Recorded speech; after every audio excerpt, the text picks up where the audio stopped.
Okay, welcome anyone listening. We're going to start some commentary for a few major tournament games. We have the Fumble Grotty little tournament going on right now. The first game that we're going to take a look at will be Bram's Orc team against Battlelord's Chaos, and they are just about to get started right now.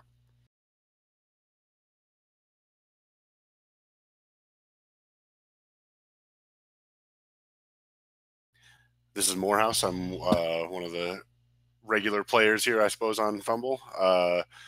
With me, I've got Krister, who is the boss of the whole site, and then Natch Togan, who's an administrator on Fumble and another longtime regular player.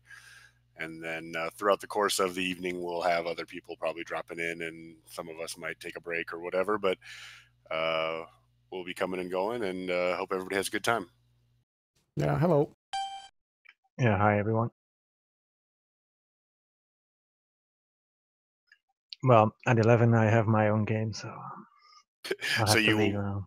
There you go. You'll definitely be gone then, but I think Throwek is going to be in here before too long, and so maybe me and him can do your game a little bit later, but we'll see how it goes.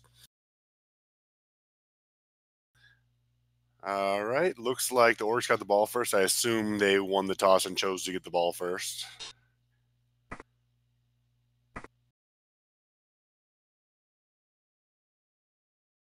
This is a matchup that I think generally favors the Chaos just because Claw is a real nasty weapon against AV9 teams.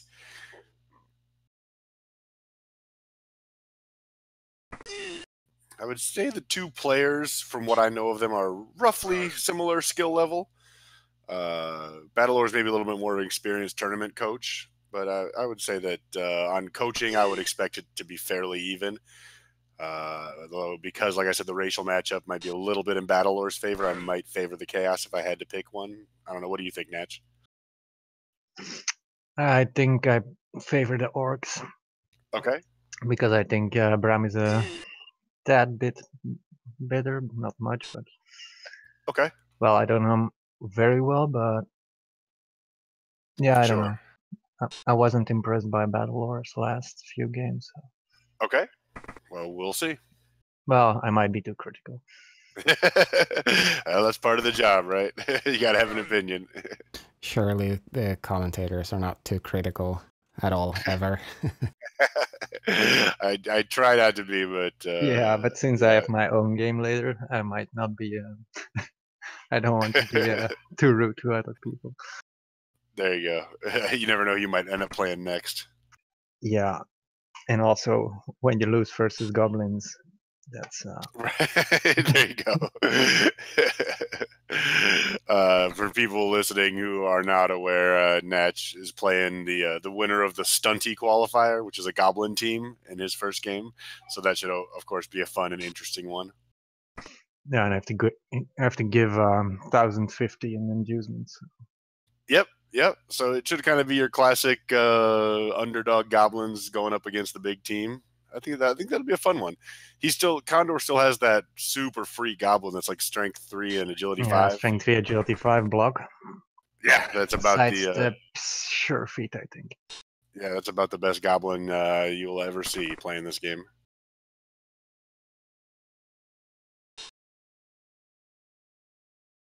So pretty standard turn 1 here for the Orcs. Just getting a hold of the ball, getting in position. Now, as a bash team, it's always going to disappoint you when you don't get any removals on turn 1 of your drive. You know, you never want to let them get off that easy. So we'll see if the Chaos can leverage that to their advantage and get a numbers advantage on their turn.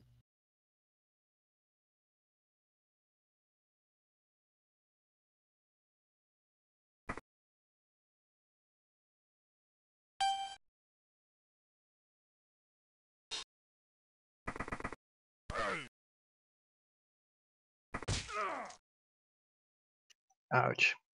And there we go. Just like I was talking about. Oh, man. And the Apo is not going to work for him. And so he is out of Black Orc right away on turn 1.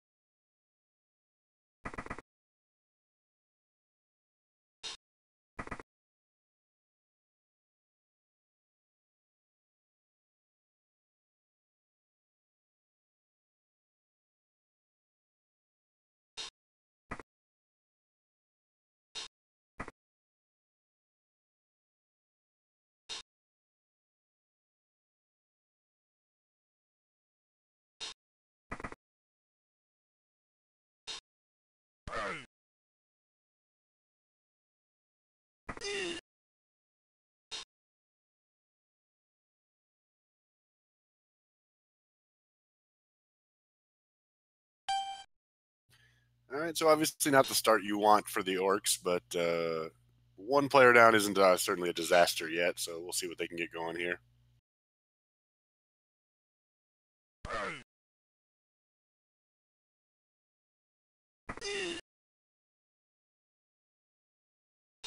How do you guys feel about going into a fight in the middle of the pitch like this? Do you want? Is this what you're going for when you have the ball, or is this something that you would do that you think is preferable for the Chaos team? Well, here I think both it's kind of a weird situation because both Orcs and Chaos kind of like a fight, right? So, but we know Blood Bowl is kind of a zero-sum game. So if it's preferable to one coach, it can't be preferable to the other. Here, I think Battlelord might have given up too many counter blocks this turn that he didn't necessarily need to. I know Natch is that something you always talk about. Yeah, I also think he left the side wide open, so Orcs can move in and just conquer the side. Yeah, yep. And then probably have an easy touch zone because he really went all in on the midfield in the north. So. Yeah, that's something we talked about with a game yesterday too. That you can get too caught up in the fight and forget that the main point of the game is scoring touchdowns. But I think Bram looks like he's realizing that he's got a little opening south and he's going to move the ball.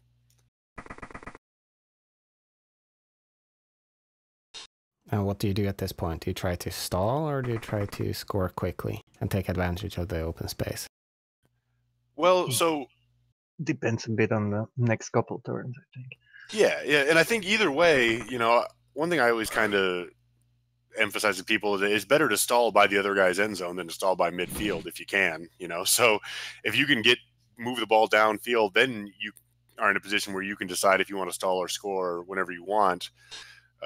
So I always think if you can safely advance the ball, whether or not you really want to score, it's always good for you to get the ball down in good scoring position.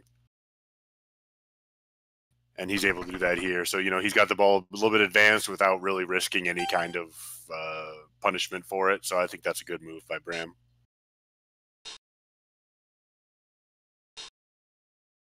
Now, if you're Battlelord, the kind of decision makes, do you want to really try to cut him off and stop the score, or do you just go back to fighting and try to cause damage right here?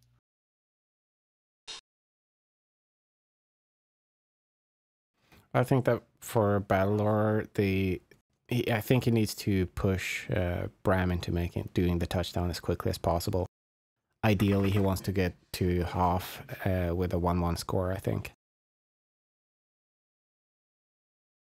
Yeah, it would not surprise me at all if that was his attitude. One sec, someone's at the door. Yep, for sure. All right, so he is moving into sort of a defensive position here. Oh, yeah, that's what Claw can do for you, man. that's rough. 2 Black Orcs out already on turn 2.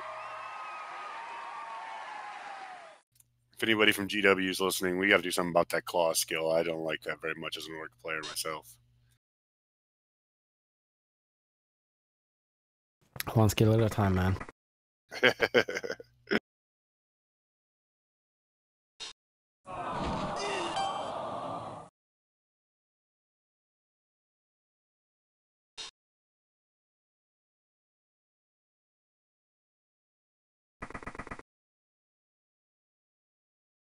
So in my mind, being players down, it sort of gets you to a point where you want to score quickly just to get the reserves back. Yeah, especially when you have a bench, you can hopefully get those guys back. Now, this Orc team doesn't have a great bench because it's a Goblin and a couple of rookie linemen. So, obviously they'll be in a worse position next drive than they were on this drive because instead of 2 nice Black Orcs, now it's just a couple of linemen. But yeah, just to get anybody back on the pitch and get yourself kind of back in a somewhat fair fight might not be a bad idea.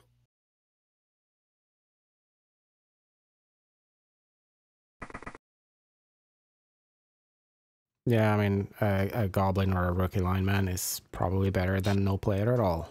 Yes, correct. Most of the time, at least. Yeah. Once in a while, they'll let you down. But yeah, you'd rather have them than nobody. Kazarek pointed out that, he could have fielded one of the rookies to maybe throw a foul. I'm not a huge. I do like to foul a lot. I'm not a big believer in fouling without dirty player. I don't think the numbers really work out in your favor that much. So if you want to foul, I think you got to take dirty player and commit to that being a strategy.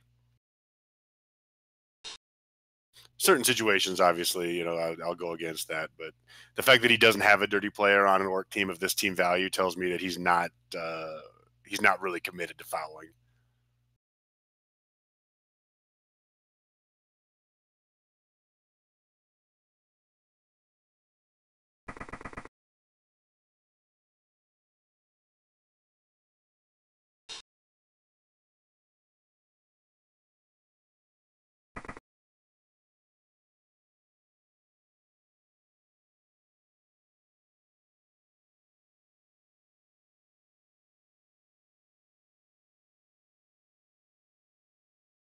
Oh, we have our first GG call already.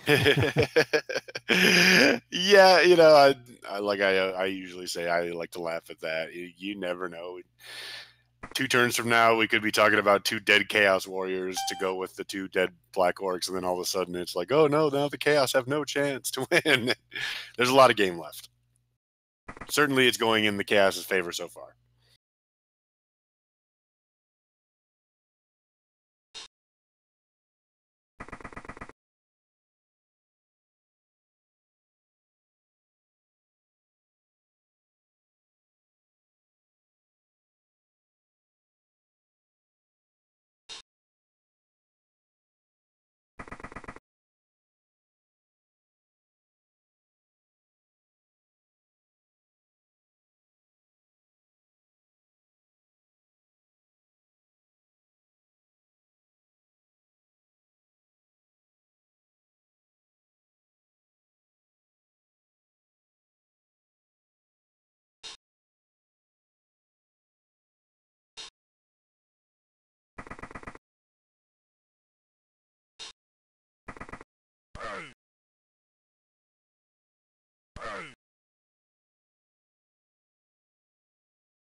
I'm not a big fan of that reroll. I don't think he needed to do that. Yeah, me neither. Yeah, I would. I'll give a little bit of disagreement there. I think that there's a nice little boost for the orcs, so 1 casualty at least on That's a where dodge. you needed to reroll. Exactly. And I was just about to say I like the reroll, and then maybe you guys were proven right by the end result there. But my thought was that he has such a good advantage going here, and he's got 4 rerolls left, and only 5 turns to play left. I think that's a time where you can start really trying to pile it on and do some more damage and doing stuff like rerolling pushes. But of course, with the result being what it was, I'm sure he wishes he had listened to you guys. And I've said before that I'm super scared of doing re-rolls in general. I prefer to not roll at all. And re-rolling on a push, I'm most of the time taking the push. Yep, I think that's kind of the fundamental standard, thought process. My teams at a big team value, I'll have like 6 rerolls. So I kind of build my teams because I like to reroll things. So I'll reroll pushes almost every turn just because that's kind of my style of play. But there's different ways to do it. Yeah, maybe I'm a bit old school with few rerolls. And maybe I just need to get caught up with the new meta and have more rerolls. I don't know. Yeah. Well, there's different ways to do it. That's, I think, one of the fun things about this game is that a lot of decisions, like a decision like this, like do you reroll pushes on that block? It's not a right or wrong situation. It's very much a subjective, each coach's taste, how you like to play.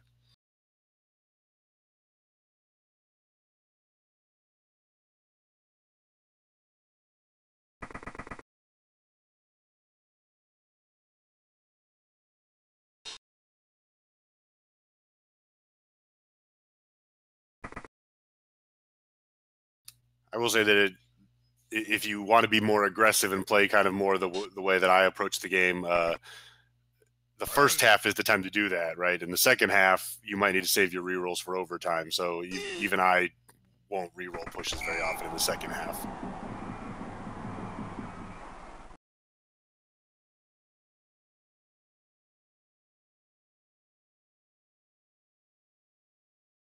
So that drive is, I don't know. I would have wanted to do the touchdown a bit later. That's a lot of turns for a battle lore now. Yeah, he lost 2 black orcs, so I think he was a bit afraid. So. Yeah, he was kind of put on the back foot by the casualties. Obviously he did. Anytime you get a touchdown, you got to consider it successful, but certainly not a perfect drive for the reasons you said, Krister. Gosh, dang it. Did it again. Krister is the name of the gentleman who runs Fumble.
All right. Well, Chaos about to start their drive up here. Yeah, but they don't have a bulk area, it seems. I'm sorry? They don't have a bulk area, like a guy with sure hands or extra arms or... Yeah, I do believe he lost 1 or 2 like that recently. My memory is telling me that he used to have a decent ball carrier on this team, so he must have got killed or something. Block dodge is okay, assuming he can pick up the ball and everything. But the way Battlelore plays and builds his teams, oh my goodness. I was just about to say what he's trying to do is this exact thing, which is just kill all their guys, and then you don't have to worry too much about ball handling because everyone on the other team is dead.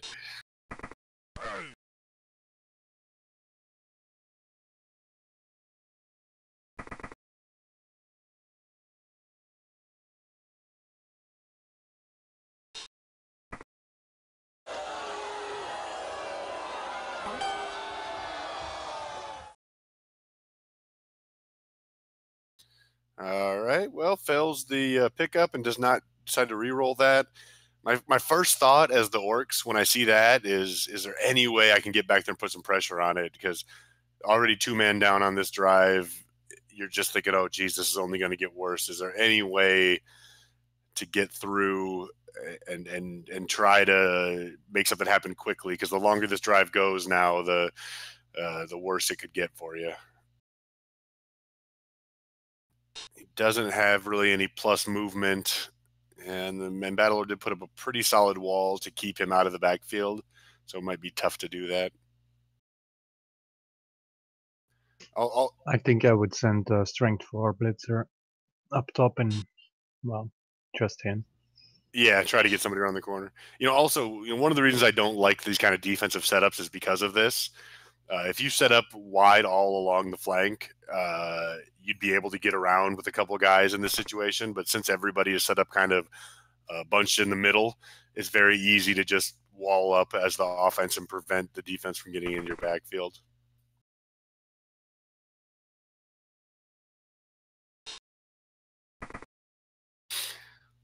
Phoenix trying to make the point that, do you really need a great ball carrier in a bash versus bash game if you're not playing an elf team? That there's some points to that. Obviously there's no strip ball on the orc, so you don't really have to worry about sure hands, except for the initial pickup, of course.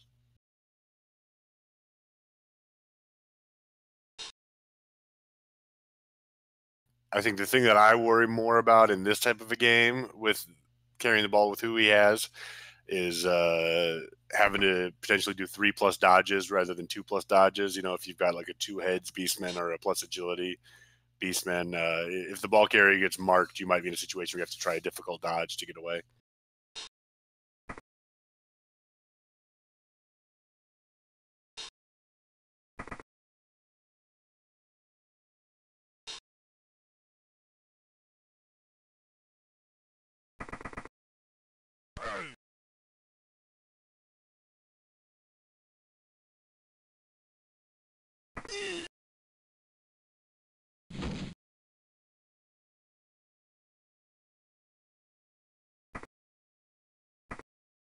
Okay, so he does get one of the nice blitzers around into the backfield, which I think is a decent strategy here. He's got the wall up to the north trying to prevent that, and then to the south he has the one blitzer kind of coming in.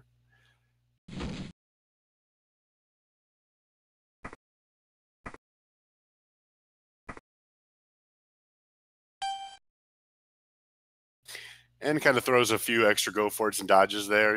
When you're on turn 5 and you got 4 rerolls left, you might as well.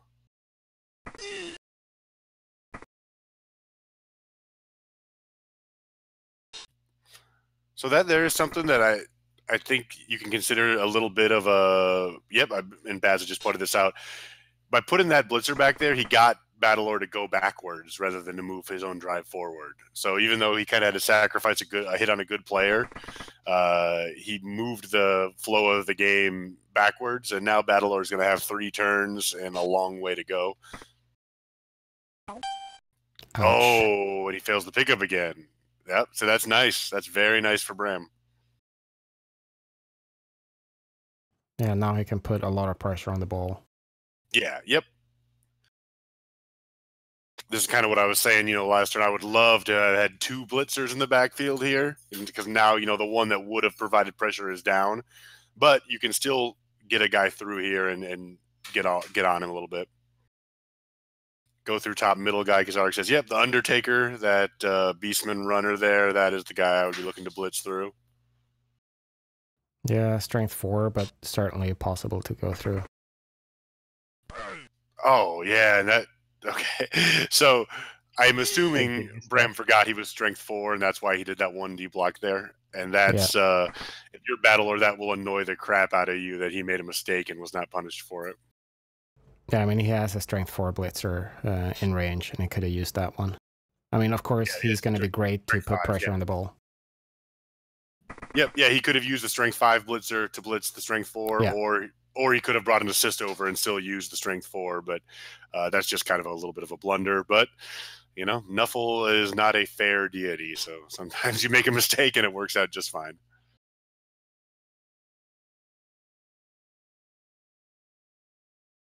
But yeah, this is a lot of pressure on the ball now.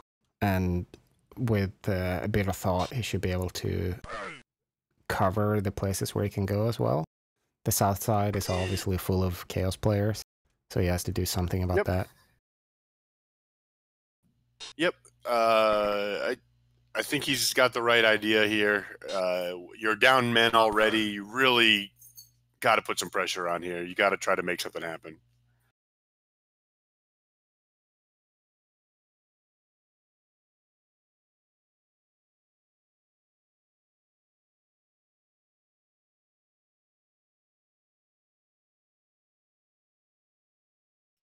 No, he was one short Xeric.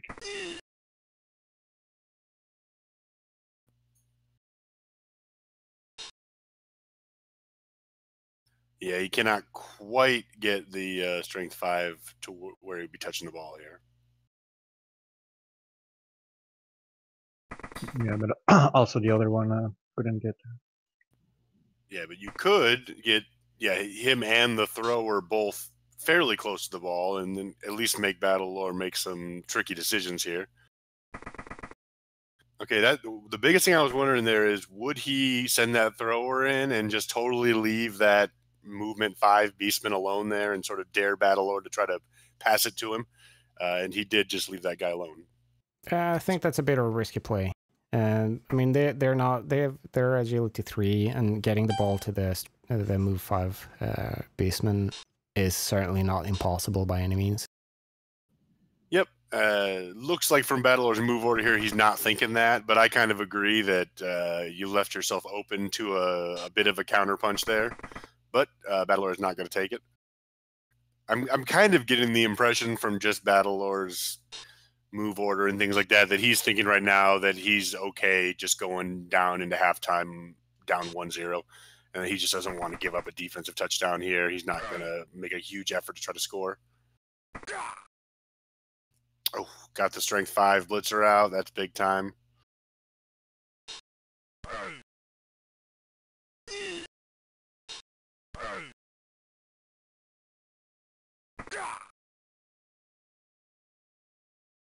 Oh, and 2 big KOs there. Yeah. And that's real tough for the Orcs now. But, see, that bugs me a little bit, right? Because you get those 2 KOs, and now you have a very, very simple chance to score this half. And instead, he kind of moved his fastest guy back into his own backfield and kind of played it defensively. And I don't love that.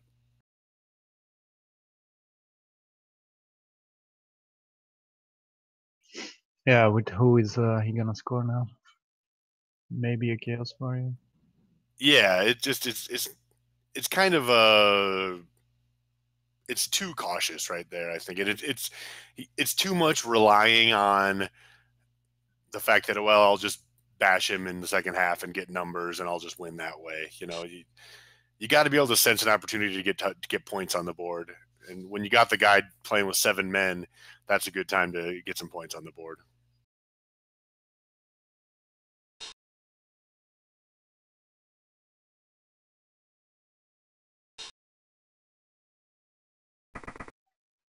Shame for the Orcs though, because if they got 2-0 at half, then even with 2 Black Orcs lost, wouldn't have mattered much.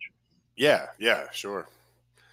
And that's kind of what I'm thinking. Gee, if I'm Bram, as much as it's not going in your favor, I might still want to try something aggressive here. You can pretty easily get at least 1 dice on the ball carrier, if not 2. I would be very tempted to try that at least here.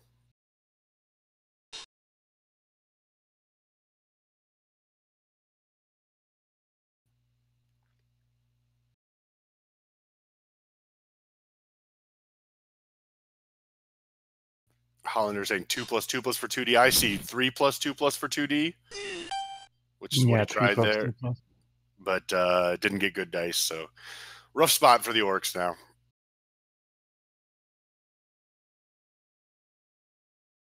I do think that was a good move. It just, bad luck. And now, you're kind of rolling your eyes a little bit, I feel like, if you're Bram, because even though Battlelord didn't even really try to score because of Bram's dice, he's in a position where he can now score anyway without even, just kind of by accident. Yeah, 3 important KO rolls at half, I think.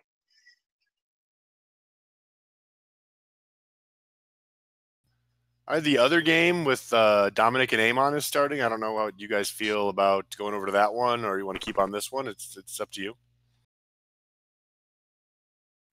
Yeah, I'll spectate both. So maybe follow this one out until halftime and then go over and take a look at that one. Sure.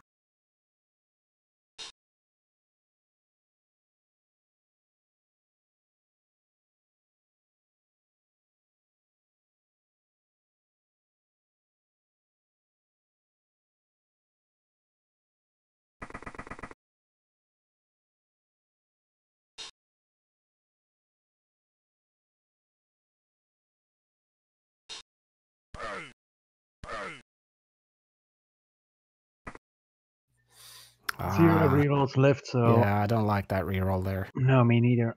He should have taken the skull, I think. Yeah, he needs it for the handoff. Yeah, yep, I agree there. I don't think that's a great use of a reroll. And this is something that, people who have watched Battlelore play a lot probably will not be surprised. He's a very casualty-centered coach, so his whole strategy is about blocking and causing damage. And obviously, he's won a lot of games, so that can certainly work. And he builds his team with just tons of Claw Mighty Blow players to kind of to assist in that strategy. But I think there are times when he just gets too bloodthirsty and forgets that this isn't Warhammer. It's not just about killing the other team. You got to get the ball in the end zone too. Yeah, and it's not super easy to take the skull though. It's hard to take that roll if you have a reroll available. Yep, and he kind of interestingly, Battler is commenting that, well, a lot of dice now. I got to hand over 2 go for it, and well, you just wasted your last reroll, so it got a lot harder when you made that decision. But that's the way it goes.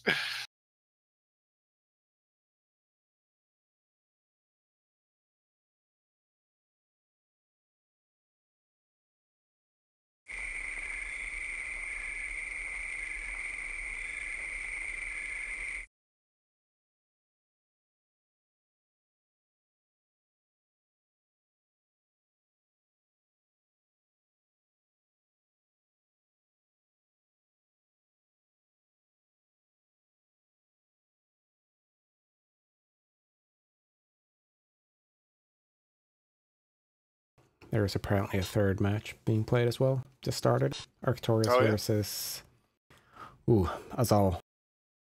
Azal Nubizar. Good effort. Oh, that's a good one too. Maybe we'll have someone keep an eye on that one. We got a lot of action going on tonight. This will be fun.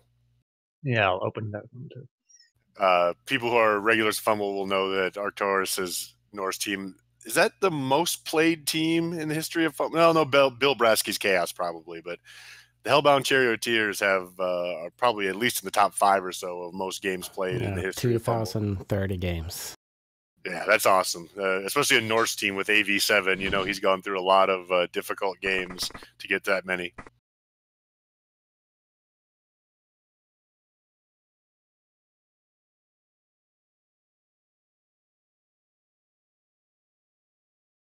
And Kazarik is saying he believes that this is a 46% play to score a touchdown, assuming nothing else happens here. People who use the Samba calculator can kind of figure that out. Baza pointing out that he has the 4th most games played. So number 1 is Bill Brasky's Chaos Team, WMD's. Number 2 is Angry Newscasters, Carlos Kemery team. And then Sleeper in Metropolis is number 3. And then Arcturus has the 4th most games played of any team.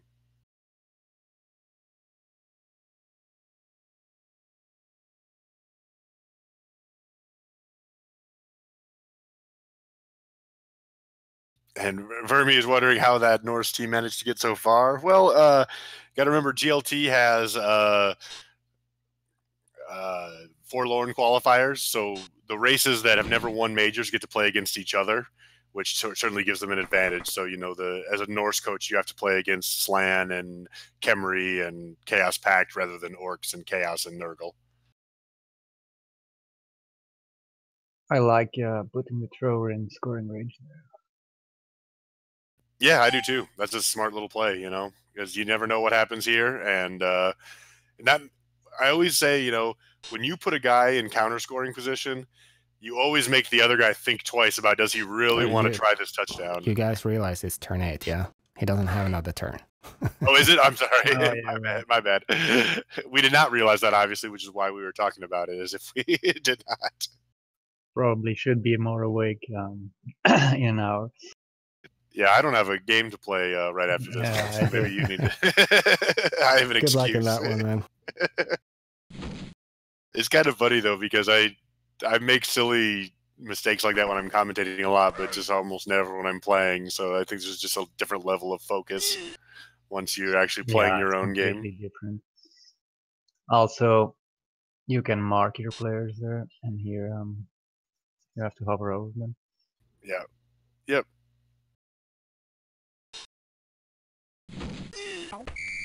All right, and he fails the dodge, and so we will go into halftime 1-0, and then I'm going to take a quick little 2-minute break to sort out some of these dogs I have in my yard here, and then I will be right back and load up Dominic's game when I get back in a second here.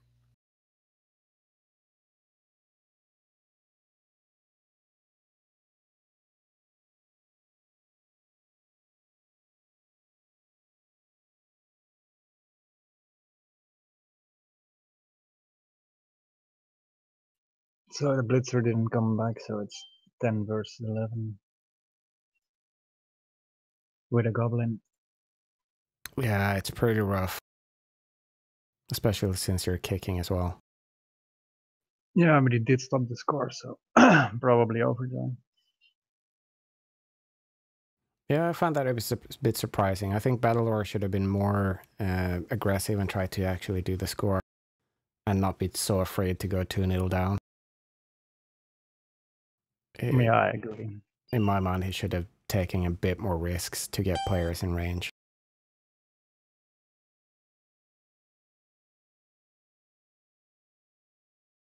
But I mean, again, Bram is setting up very aggressive into the middle, so he's looking for a fight again. So I don't know. To me, I would have probably tried to be a bit more spread out and try to not set up for the bash. Well, since he only has 10 guys and the Goblin, he can't spread out really much. Yeah, but I mean, for me, it feels like he's setting up to be surrounded effectively because he's outnumbered at this point. Yeah, that's true. Ooh, and the ref kind of hurts him as well. Yeah.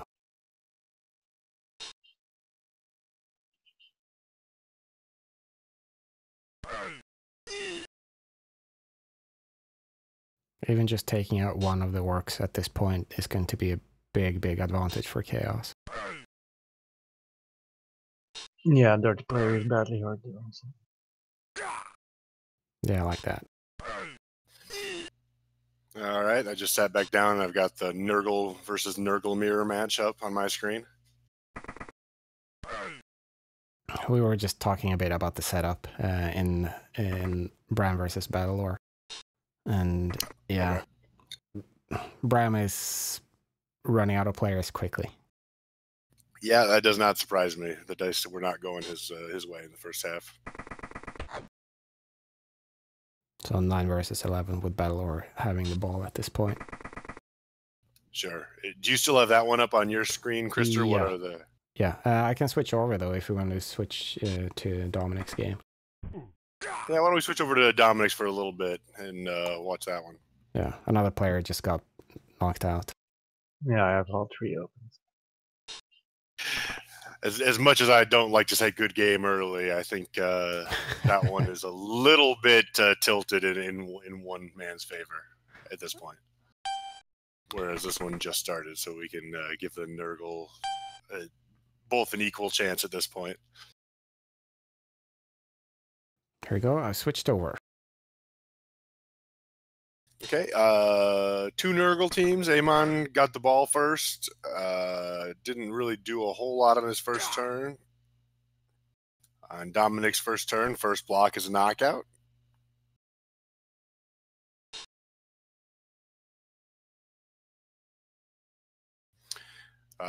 Dominic is very experienced with this team. He's played a ton of games with them as well.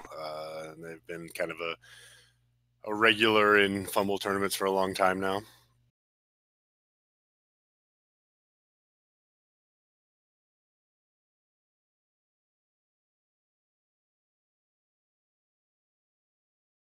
I'm not even going to take a shot at pronouncing the team name, but if anybody else.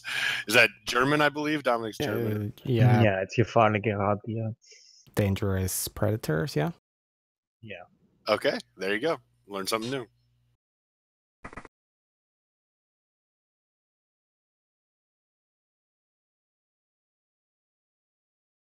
It looks like in their bio, you can see they've won 7 different tournaments at this point. So it's obviously, like I said, a very experienced team and coach. I don't think it would be a huge stretch to imagine the theme of the team, given the pictures and stuff. There you go. Yeah, it does seem to fit now that I know what the name means. One sec, phone call. Although I will have to say that the rot spawn picture, which is a little smiling cartoon baleen whale, I'm not quite sure that he's a dangerous predator. Maybe not. At least not that particular one.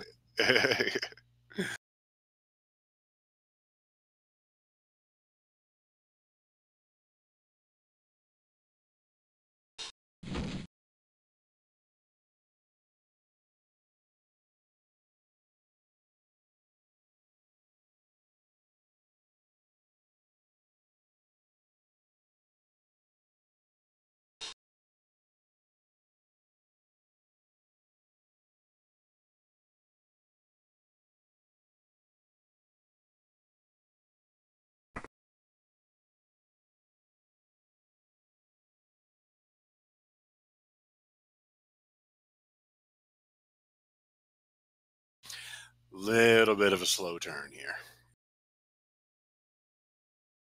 Yeah, and it looks like he's mostly just staying back and being happy with the bash. Yep.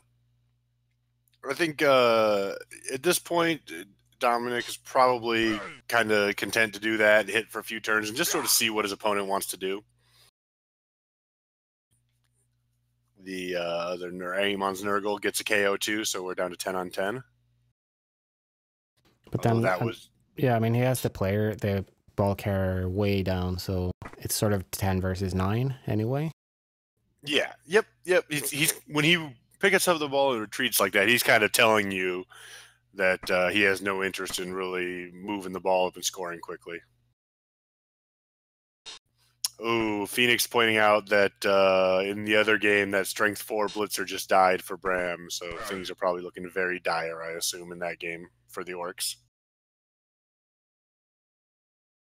Yeah, he was losing players like every turn, and if he just lost another player, that's going to be rough. Yep, so looking very likely, like Battlelore will probably be in the round of 8. Yeah, I mean, he needs to go. Probably it's going to be 1-1 at full time, I think. I don't think there is a reason to push and just keep fighting and then wait for OT and win there. Yep. And, if you go into OT with a big player's advantage, even if you don't win the toss, it's tough to score with, 6 or 7 Orcs. But in this one, Aemon moves the ball up on his turn 2. So maybe now being a little more confident, thinking about trying to advance and see where that goes.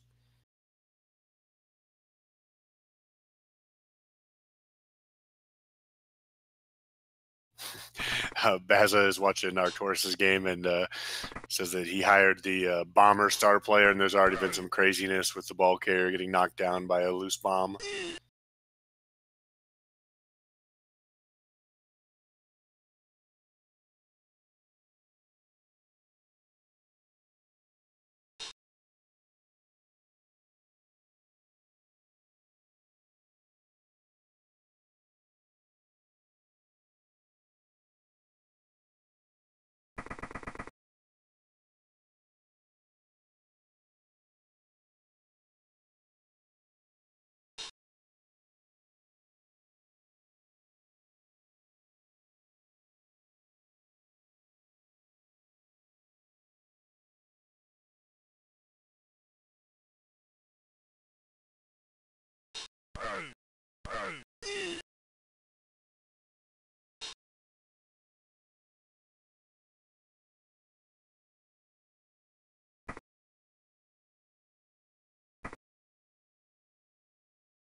So it looks to be a fairly passive turn from Dominic here.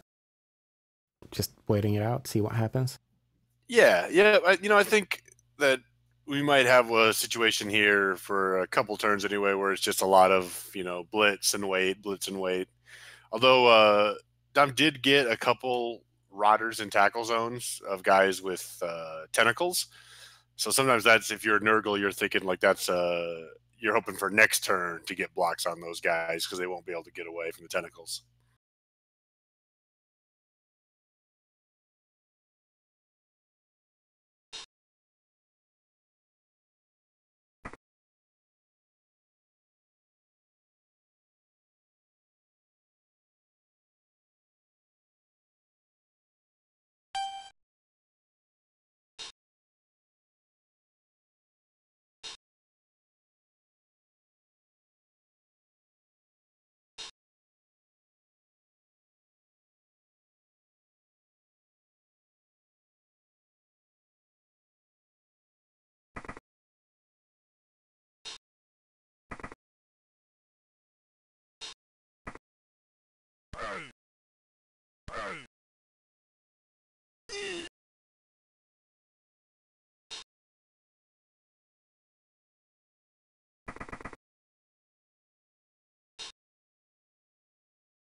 Team reroll there on pushes. I think it's understandable when you're hitting the other guy's best player and you have a Claw Mighty Blow player. You really want to try to make something happen with that.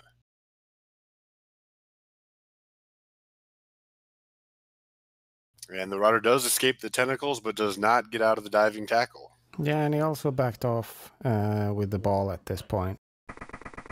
Basically giving up and saying, I can't get through, and just trying to be safe again. Yeah, and I think that now it's getting to a point where that can start to really cost you, because now, as you see right away, Dominic is going to send somebody after the ball carrier. Yeah, I think that's a really strong response. Yeah, yep. For the first couple turns, he was content to kind of bash back and forth with them, but by turn 3, I think you're kind of thinking, if you're Dominic, well, all right, if you want to stand back there, I'm going to try to come take it from you. Baza points out he does have MA8 on the ball carrier, so he can get back up there pretty quickly. But I think more just from a mental standpoint, the message it sends is a little bit of a lack of confidence to keep backing the guy up, rather than try to cage him and just protect him. Yeah, or he's doing it on purpose and just fishing for Dominic to push forward, so they can take a bit more, get a bit more strength advantage in the center. Yep, you're getting some static now, Krister. Yeah, sorry. Or is that Natch? No, that's not me. Okay, that's Krister. But yeah, he also could be trying to bait Dominic in there a little bit, and then thinking with his speed he can run past him.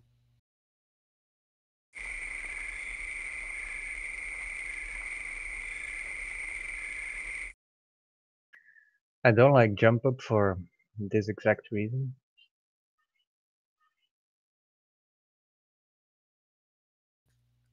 Yeah, obviously it's not reliable. It's one of those things that's great when it works, but when it doesn't work, you're wishing you had just stood up. In Living Rulebook 4, there wasn't a role for that, right? Yeah, yep, and it was always a double in Living Rulebook 4, if I remember correctly, right? Although I guess it's a double on a Nurgle player anyway in this rule set. But that was one of those, like, back then, Frenzy and Dauntless you couldn't get with any players unless you had doubles.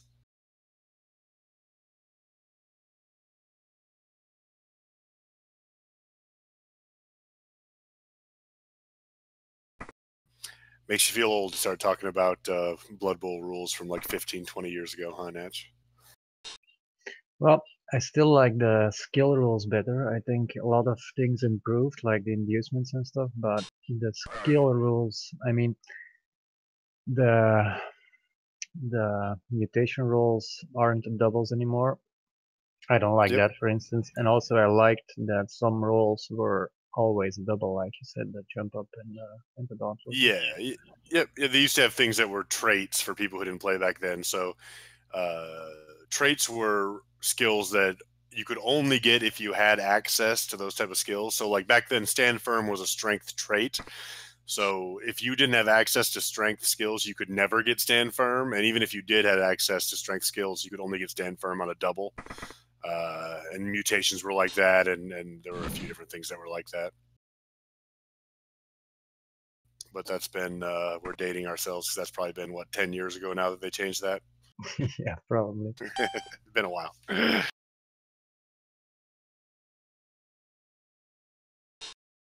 What's up with the moves are fine thing? I mean, just time him out.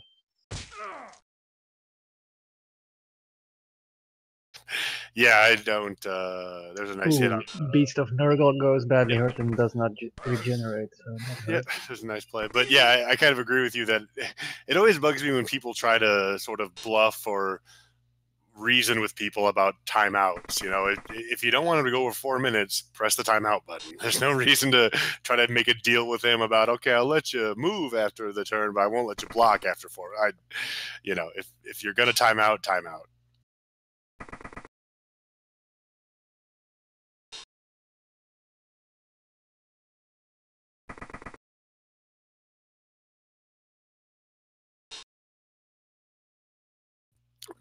Phoenix making a little comment that a lot of online guides, including some of ours, still are living rulebook 4. I think that's because some of us old guys just don't want to let go. Phoenix, we miss it too much.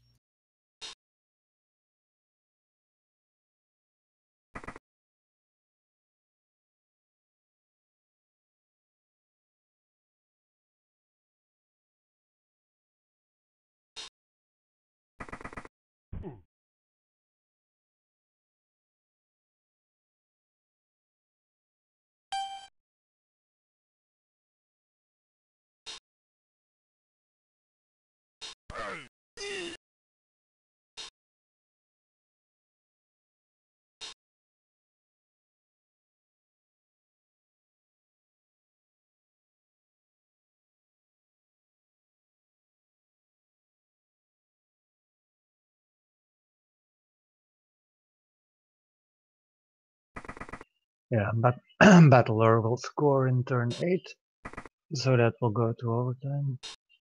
Okay. His the Orc's troll was out, right? So he won't be able to throw a teammate or anything, so it'll have to go to overtime. Yeah. All right. Well, both Beasts of Nurgle are now out, so a couple nice hits there.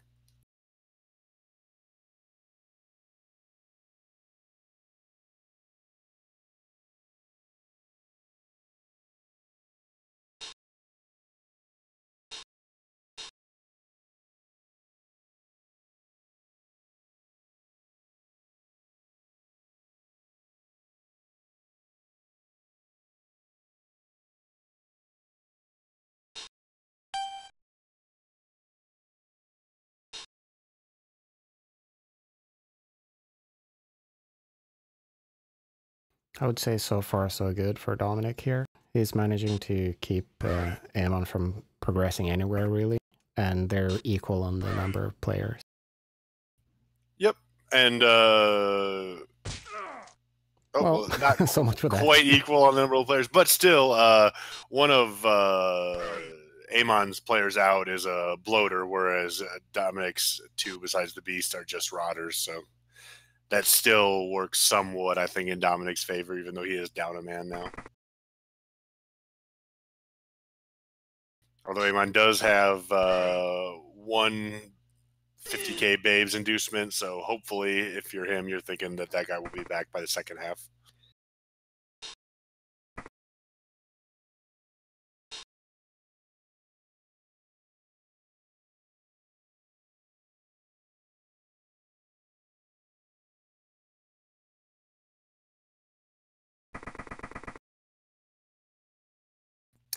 Oh, Phoenix, who's keeping an eye on the Norse game also, is pointing out that over in that game, the Norse, the AV7 is holding up so far. Only one Norse player is out throughout the first 4 turns, which is, you know, that's always tough with Norse against a hard bashing team, whether you can keep your guys alive. Yeah, and in that game, the bombs are pretty funny. Yeah, yeah. Arcturus is that type of player who loves to take a risk and loves to roll some dice. So it doesn't surprise me too much that he would induce a bomber just for some fun and to cause a little chaos. That's kind of his style.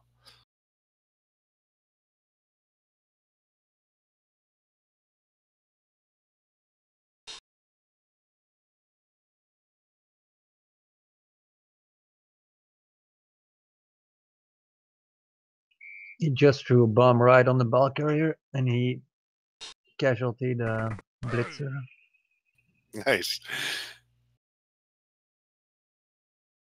and he got Maybe it. everyone down with it. Nice. Four guys. Maybe at halftime of this one or so, we can go check that game out for a little bit if you guys want to. That sounds like a fun one.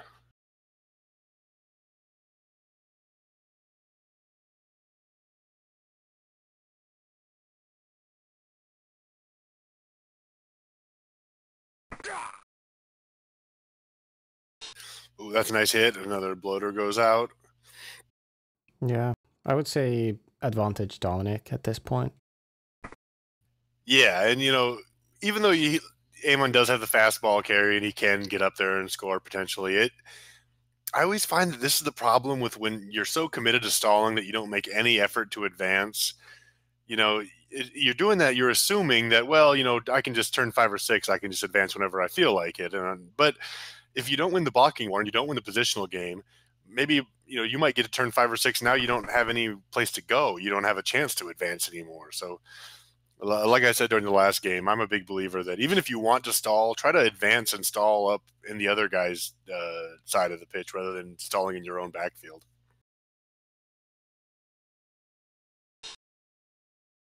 If Dominic plays this right, it might actually be really tough for Amon to score here.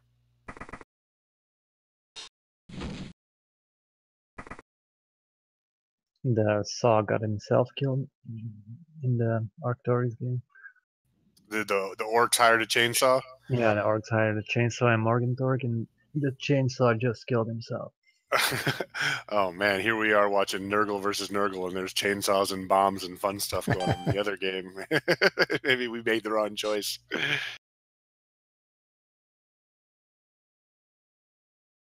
But nice turn there by Dom. Nice positioning.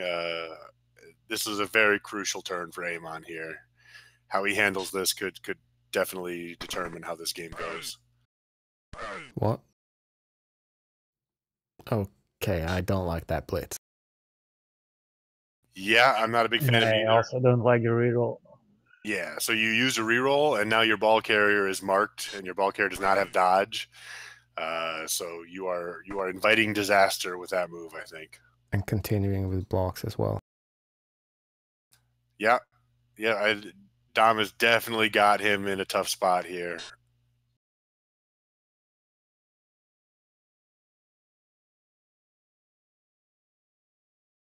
Anybody got an update on the Battlelore Bram game? Is that one in overtime, Yeah, or has that been Battlelord finished just yet? scored, and they're playing. Well, Bram is playing his 16th turn. Okay. Orcs got any players left? Well, he got all his KOs back. His Blitzer died. One of his Strength 4 Blitzers died. So I think he has 9. Okay. Oh no, he has 10. Yeah, yep. And Battlelore has Yeah. 11, so. Yep, Baz are pointing out that the 10 he has are not the 10 best players you could have either, so that's going to be a rough overtime, most likely. Oh, and he rolls a 2 on the dodge, just Nuffle teasing a little bit there. But yeah, where do you go now? Now you're in a position where if you continue to retreat, you're not going to be able to score, so he doesn't retreat. Yeah, I think that was his best choice at that point. It's not a great place to be, but I mean, he has to go forward. Yep, and that's Dominic really just shut him down right there. That without some really great dice, he's not going to score now. And in fact, I would actually, at this point, say it's more likely that Dominic scores on defense than Amon scores on offense right now.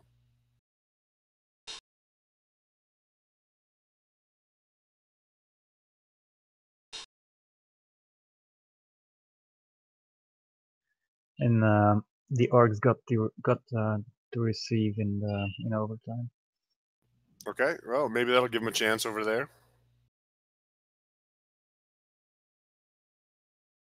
I'm not sure why Dominic is looking at a move action for this Beastman right here, when to me that seems like the guy you want to blitz the ball with, doesn't it?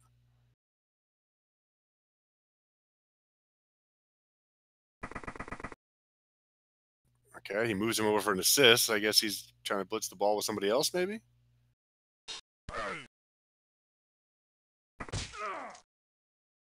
Ooh, big hit, but a regen. But still hurts Amon even worse on this drive now.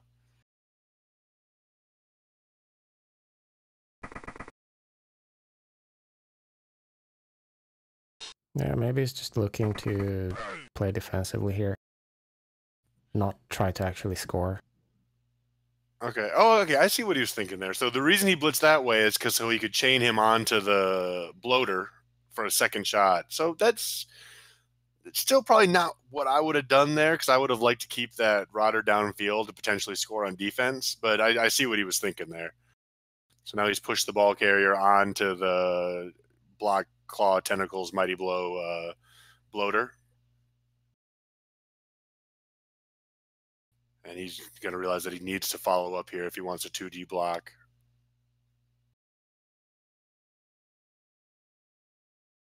Or hopefully, if you're Dominic, you will realize that. Yeah, because of the guard. Yep, there you go. Does it and gets the POW. Okay, so nice play.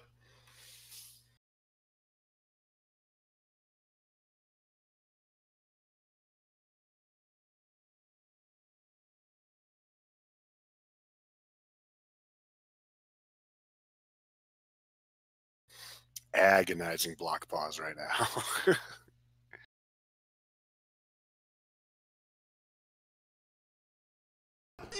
Yeah. I would have followed up there, I think. Yeah, yep, should have followed, I think. Good scatter for Amon, but that's kind of a little bit on Dom. Needs to follow there.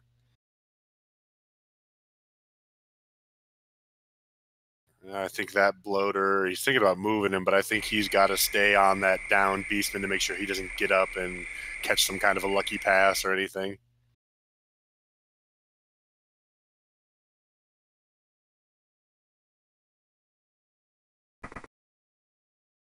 And then I would say, yep, try to dodge and get this play. The guy's got 2 heads and extra arms.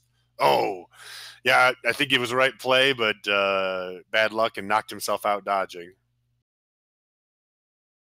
But still, very tough situation for Amon to try to score here. Although does get another KO right away.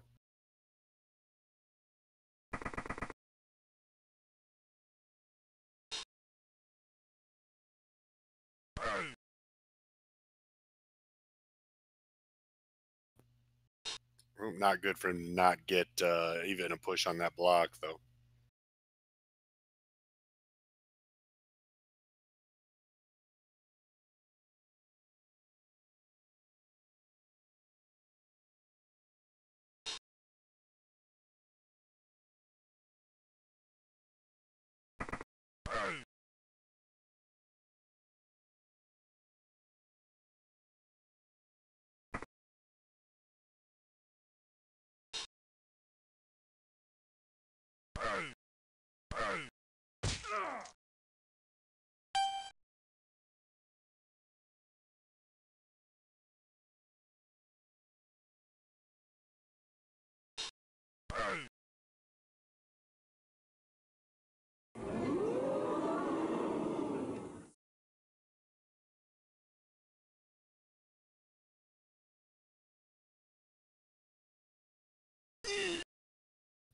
Okay, so if Dom executes this properly, has a real good chance to go up 1-0 defensively.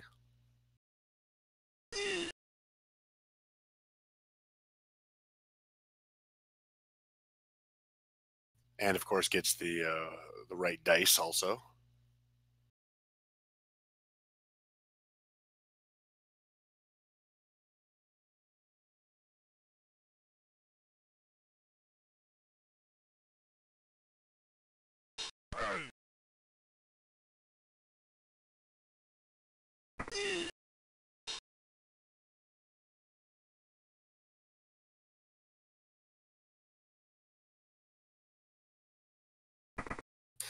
So, yep, that's the right move there. I think you would screen him off. Got to pick up the ball. Gets it.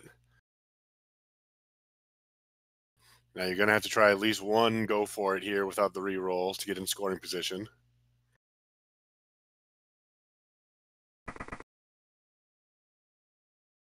Yeah, and he surely has to try, yeah? Yeah. There's no reason to not try at least one.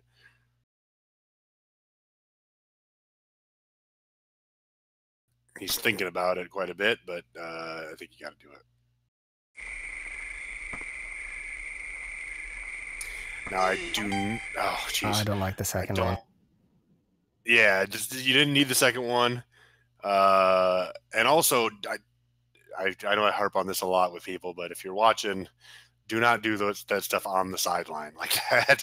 Stay a square away from the sideline. That ball could very easily have bounced out of bounds, gone all the way to the other end, and I just there's no reason to be that close to the sideline.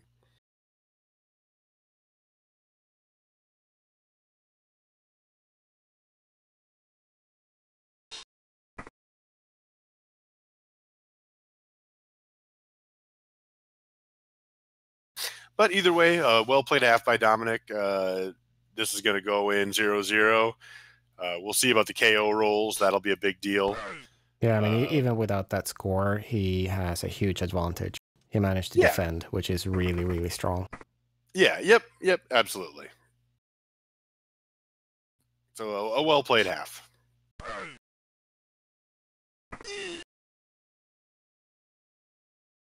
But yeah, like I said, when there's no score in the first half and you only get the one KO roll, a lot of times these KOs can be super crucial.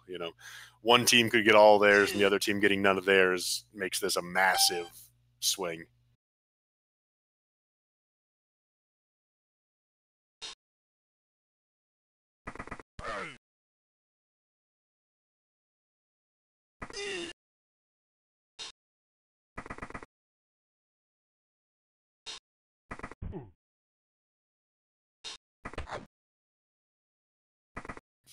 Anybody have an update on what's going on in the other two games?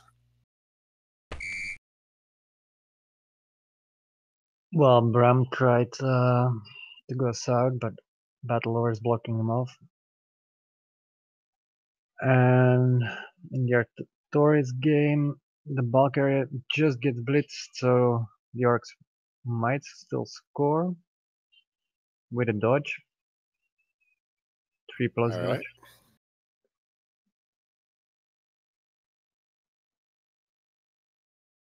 And then when are you playing your game, Natch? In like a half hour here or so? Yeah. Okay, cool. I'm way too tired, but well. No excuses. Play like a champion.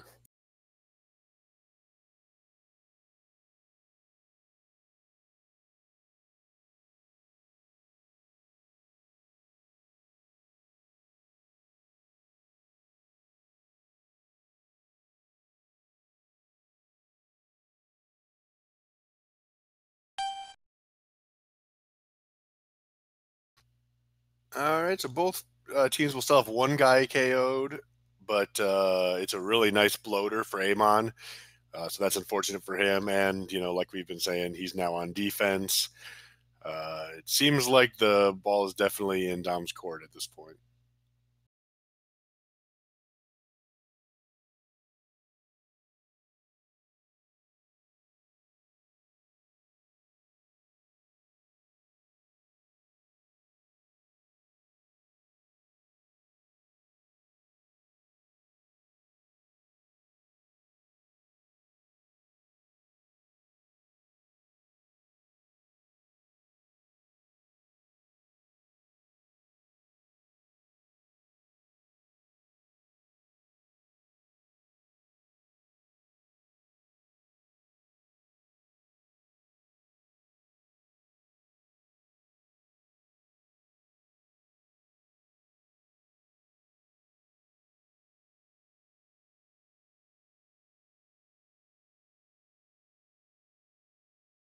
In Arcturus game, the dodge worked, but he failed his going for it on the touchdown line.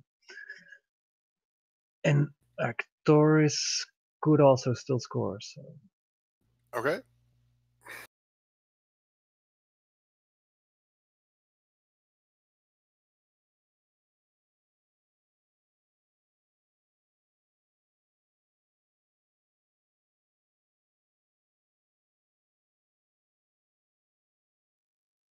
and Bram is going to try a desperation pass for the All winning right. touchdown. Okay. Yeah, let me know how that works. Tentacles roll work there, so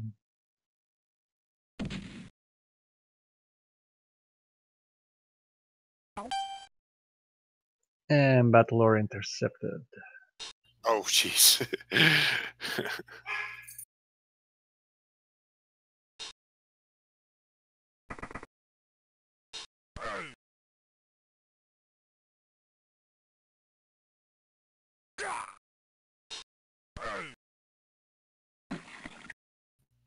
Ooh, knockout, kill.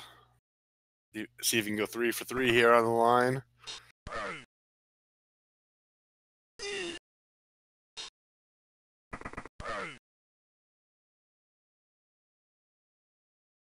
And a third Black Orc of Bram was minus armor value.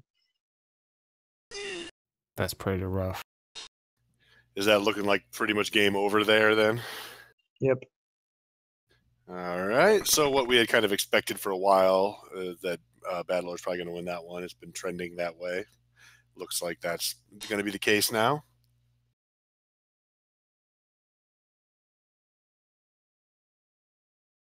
And this one kind of heavily working in Dominic's favor. So I don't know what you guys think. Maybe we could check out Arcturus' game for a little bit in a second here. Second half is starting there. Arcturus also didn't score.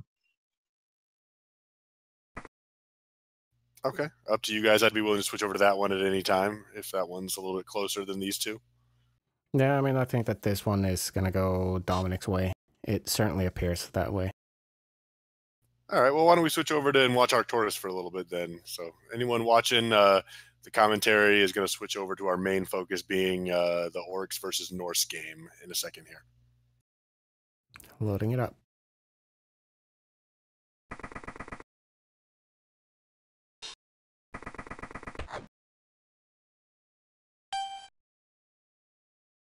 They're just setting up in that game, and as all newbies are, just asking for 2 minutes. So let's stay here for a bit more until they started the actual turn. Okay. Sounds good.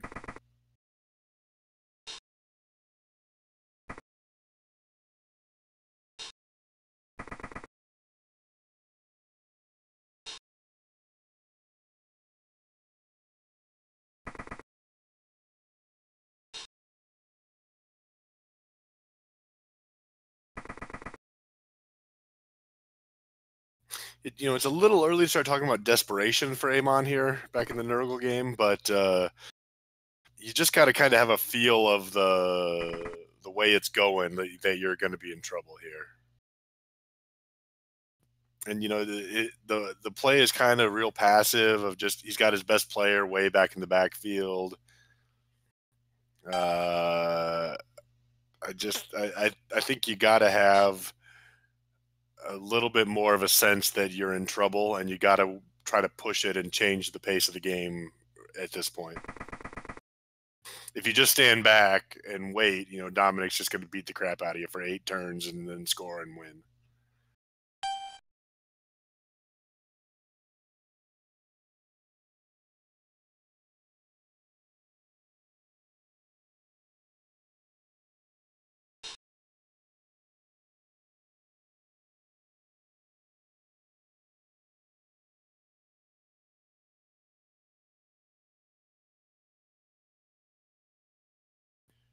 Looking over answering Zed's question on the other game. This is a first round game, so the round of 16.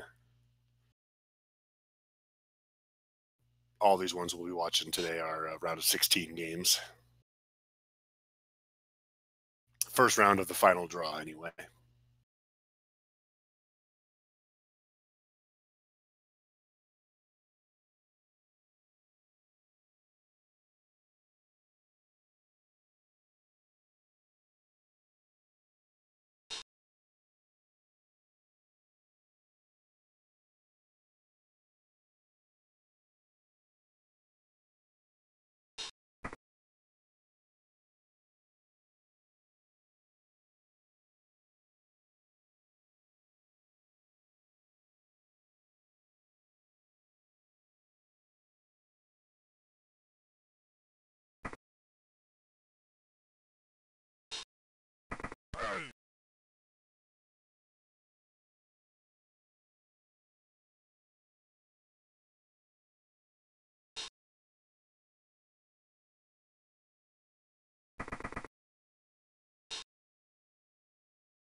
Yeah, and then in this Dominic game, Dominic is just playing super safe, slowly going forward, building, sort of setting up for a cage next turn.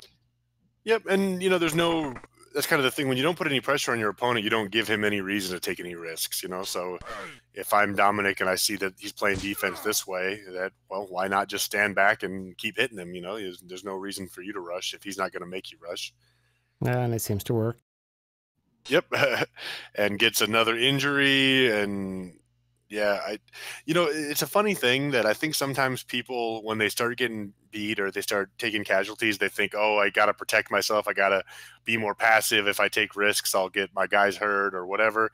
But oftentimes that backfires. And when you're passive and you just stand there and don't do anything, you're an easy target for the other coach to just bash you.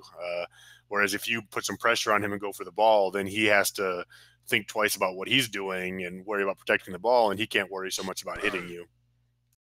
Yeah, it looks like the works are back in Arcturus's game.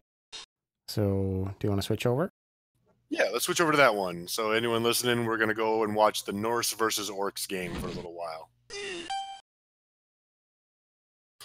And I'm going to put up a blog real quick on Fumble, just linking to Discord and saying that we'll be watching games all day if anyone is on the site and not in Discord. Yep. We're now looking at that game. Okay.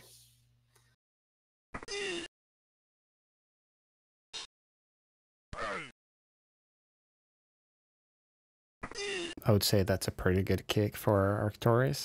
The ball is in a good place to just cage up.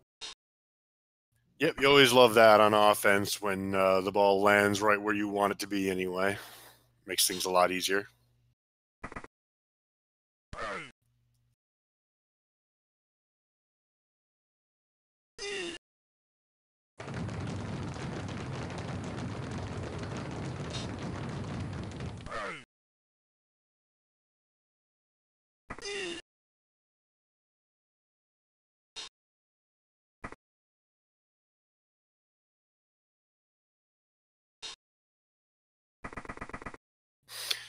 Okay, and Arcturus has to feel pretty good about this one. Receiving with no scoring in the first half. Got one Orc Blitzer out. The Chainsaw's out. Another Dirty Player is out.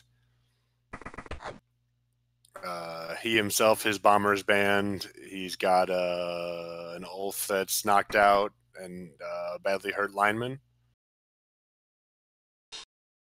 We're going to start it off with a nice foul here.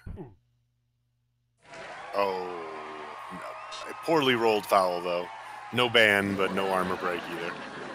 I'll be right back. Okay, sounds good.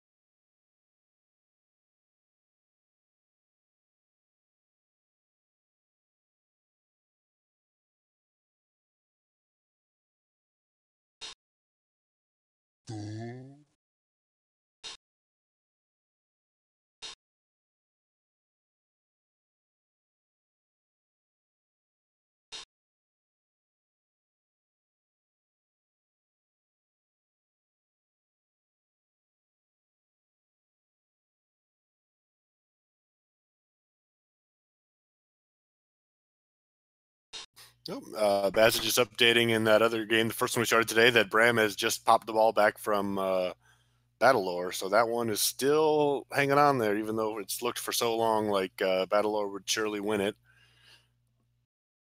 But it's not decided yet.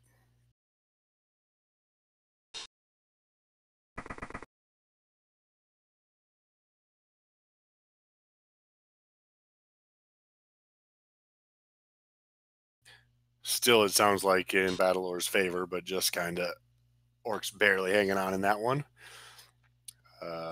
In our game here, the Orcs are starting to get up in the Norse's face and put some pressure on, which is generally a smart move if you're the stronger team.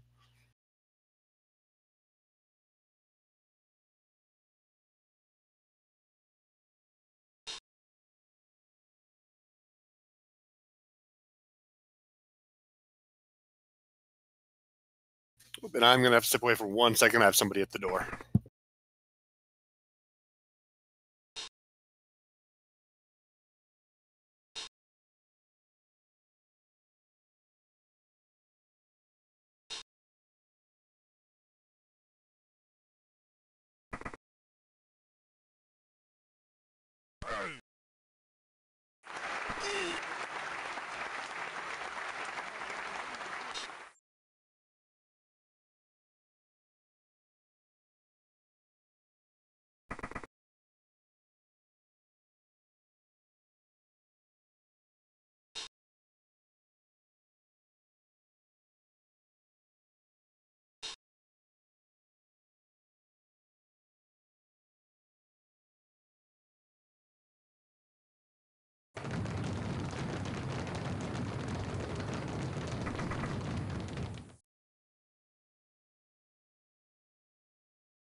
All right, so the Charioteers starting turn 2 with a lot of pressure on them. A lot of Orcs got them in tackle zones.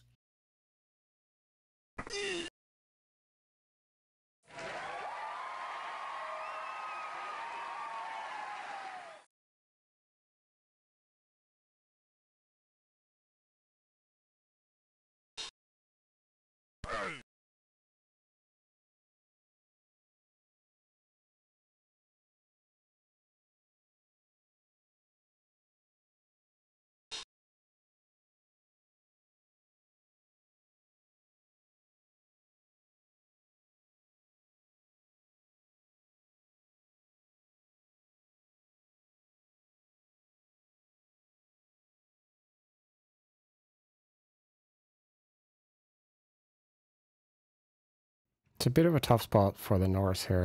I mean, do you just push south here and try to cage up there, swing the game that way? Yeah, I think that seems reasonable. This kind of goes to show you the problem that Norse are going to have against Orcs. At low team value, Norse are a pretty strong team. At high team value, they're a team that it's kind of like, well, you play Khemri, so it's kind of similar. They can't really outbash the other bash teams, and they're not super fast, so they can't outrun the bash teams the way elves can. So what do you do? What's really your advantage with Norse? You're not that much faster than them, and you're way less strong than them.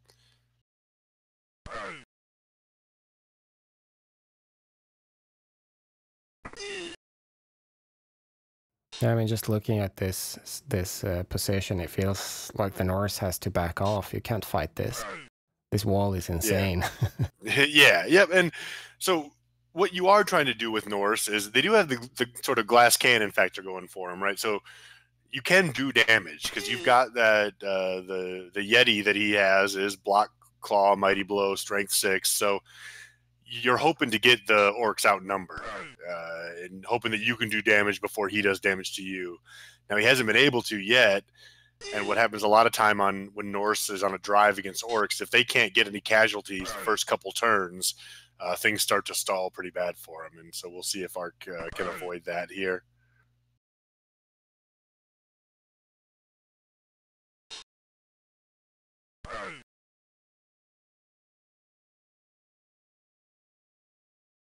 I mean, he did get a fair few blocks through here, but he still has a lot of players in contact. So yeah, he got a lot of blocks in, and he got some pows, but he didn't get anybody taken off the pitch, which is what you really want. So we'll see. This could end up being a painful turn coming back the other way because the Orcs will get some blocks here back on him. I get the feeling like this is one of those games that's kind of hanging on kind of a first blood scenario. Like whoever first has a big turn and gets a couple casualties back to back is going to all of a sudden tip it in their favor. Dom got his ball carrier next to the sideline, and then Snake Eyes is below her, so his ball carrier might get served. Oh, okay. All right. So that one is kind of up in the air over there, it sounds like. Is Bram and Battlelore over yet, or is that one still going?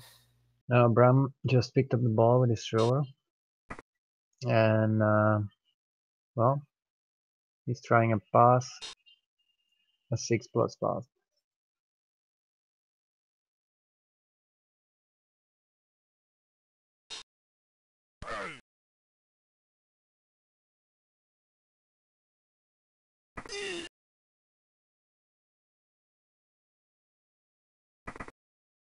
And he gets it all the way back. Yeah, Bram is gonna win this. Oh, wow, really? Well, he has a very good chance now. That would end up being quite the comeback if he finishes that one off. Well, Battlelore still has his strength 5 tentacles guy in the back, so if he gets him next to the ball, it might get tricky, but it might also be a coin toss on this game. Okay, that's pretty impressive. Scoring. Ooh, a Snake Eyes for the Orcs here in the game we are currently watching, though. Was a nice attempt there by Azel Nublazar to mark the ball carrier, but does not get the dice that he needed. Although, the Norse still are in kind of a tricky spot here, even though they did get some decent dice there. Yeah, I mean, slight advantage up north, I think. There's a way to get through, but to get the ball up there as well, it's a long way to go. Yep, absolutely.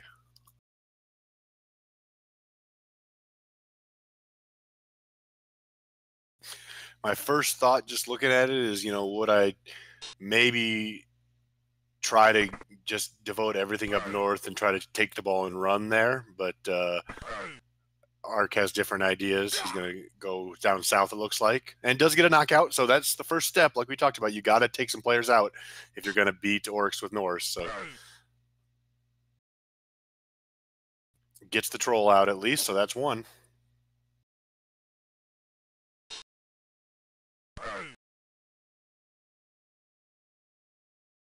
Yeah, he could have used a knockdown on one of those two players, I think. Yes, yeah, that would have been nice too.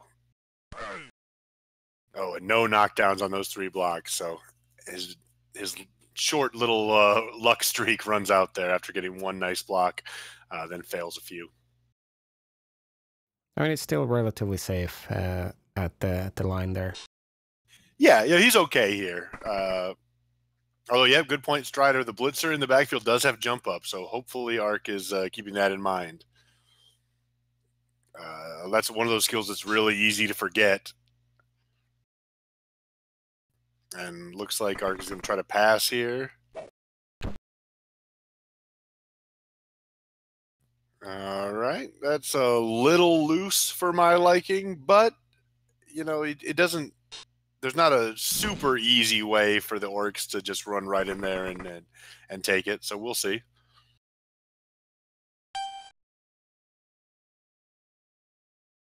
And if you've played Arcturus before, he has a very kind of right on the edge style where he plays a little loose, and his games could always turn in his favor or in the other team's favor very quickly on one little roll of the dice because he just kind of has a very high risk style. And that kind of fits with Norse too, because Norse are kind of a high risk, high reward type of team. Yeah. Do you think we're looking at a 4+ blitz on the ball with the Black Orc? I would definitely be considering that. I'm not sure. I don't know Asl Nublazar that well. A lot of players just don't like to try 4+ or higher rolls. You know, it's funny to me always. If you look at the odds, a 4+ with reroll is not that bad of a play, but a lot of players really kind of draw the line where they're willing to try a 3+ all day long, but they're not willing to try a 4+. So we'll see. Yeah, and he didn't. Yeah, yep. That doesn't look like what he has in his mind. I was thinking maybe something with a blitzer, but it looks like the guards are kind of in spots where it would be tough to get even 1D. Yeah.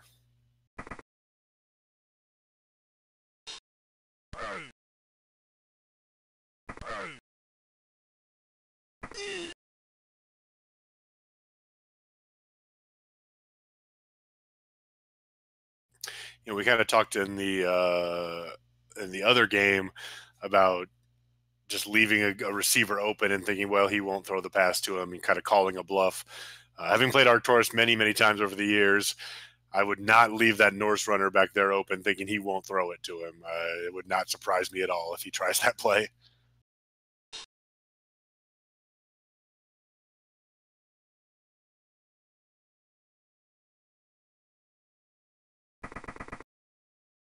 And he does decide to mark him, which I think is a good decision.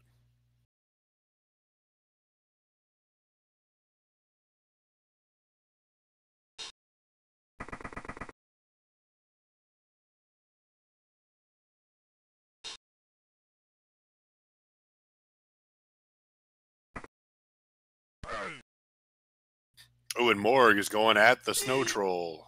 Knocks him down, but armor works.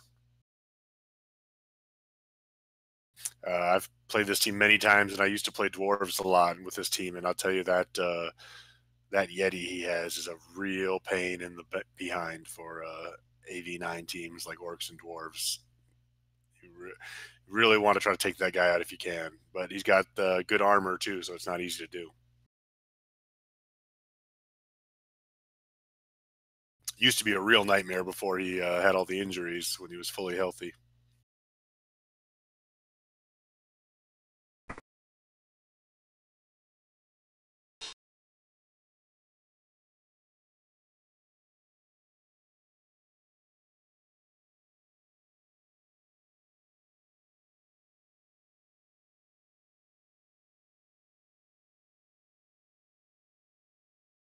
In a position like this, I would be considering is there a way to chain push the ball carrier out of there to avoid the dodge.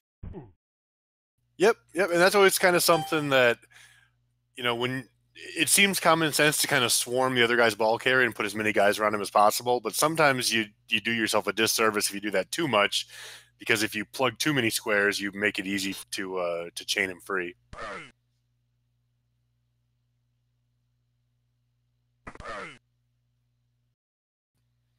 Oh, and that's not a great block there by our Taurus. Does not get the guy down even with the frenzy.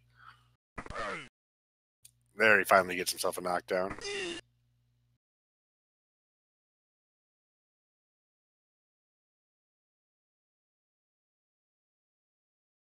But just, you know, even though he's got him 11 on 10 right now, that's almost not even good enough for Norse in this situation against Orcs. You really get to feel like he's kind of hitting his head against a brick wall here, and he's not making a ton of progress. Yeah, those 4 black orcs are positioned really well at this point. It's tough to get through those. Yeah, yep. Now, it is a tie game, so he doesn't have to score on this drive. So playing good defense in the first half bought him some slack here, to where, you know, it's not the end of the world if he doesn't score on this drive. As long as the Orcs don't score either, it would still be overtime. Bram just won the game. Oh, wow. Bram has beaten Battle Lore? He picked up the ball in 2 tackle zones, then dodged away from the strength 5 tentacles, made 2 going for it, and scored. Oh, Lord. That's the game sometimes. Wow. But that feels so unfair when that happens. But his entire team is killed. Yes, Yeah, but he doesn't have anybody 3 serious left for injuries next and round. 2 kills. So. Oh, jeez. Yeah, well, that's the second team we've seen go through with a lot of serious injuries, so we might have some beat-up teams later in this draw. I'm sure Natch Token won't mind that, though, as he is a team that still is in the draw. A bunch of injured teams. Yeah. Did someone ask for Norse advice? No, I don't think so, Flix, but you can give us some anyway if you'd like. Well, Norse v Orcs is very dependent on whether or not you manage to get the ball rolling, so to say. So if you get a couple Orcs out early, you can just outstrength them later on in the half. But even if you're like 11 versus 10, you really need to avoid contact as much as you can because the Orcs are going to start removing pieces through blocks. Yep. That's very much in agreement with kind of what we've been saying here, that Ark tried really hard with using the Yeti to try to get some guys removed the first couple turns and just couldn't quite get him out, and got himself in a position where he just really was kind of in a stalemate. Although he did make some nice positional moves here to get in a spot where he could maybe score, and so he might have to score a little early, but that's not the end of the world. Score and play some defense here. My game will start in 5 minutes, I think, so I will leave you guys. Good luck. Good luck. Okay, Thanks. Netch. Let's start. Let's go over to that one when it starts. I'd like to see the beginning of that one with a huge chaos team versus goblins. The first few turns could be a lot of fun. Yeah, I don't know. Anyway, speak to you after the game. Yes, good luck. Thanks, man. Yep, have a good one.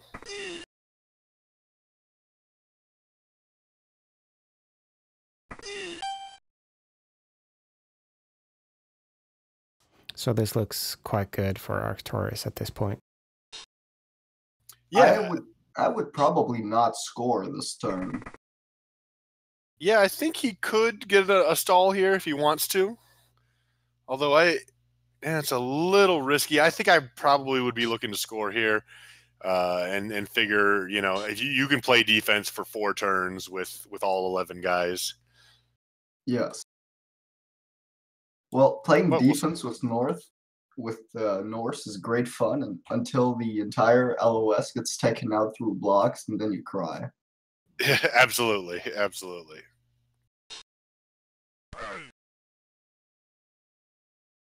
And we kind of talked about that earlier, Flix, before. I don't know if you were listening, but that's kind of the way it is with Norse. They're just one of those teams that you're always kind of right on the edge of a potential disaster at any moment. I wasn't listening because I woke up 5 minutes ago, so. All right. Well, I'll have you know that a lot of your insights have been similar to what I've been saying. So great minds think alike, right? Perfect. All right.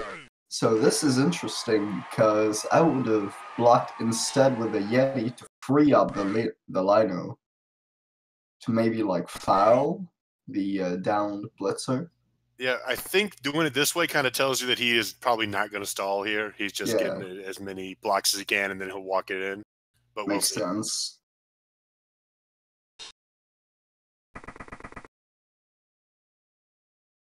Also, yes, I didn't play much Norse, but I did win the XFL. So for the next 12 months, I'm the summit on Norse. Okay? That's how it works, right? I guess I'm the summit on 3 different races that I hardly ever play then. Yeah, But yeah, Flix is fairly new to Norse, but he does play them pretty well. I've played him a couple times, so he's doing a good job with them. Fairly new to Norse. Okay, mister. See you in XFL Masters then. That's very possible.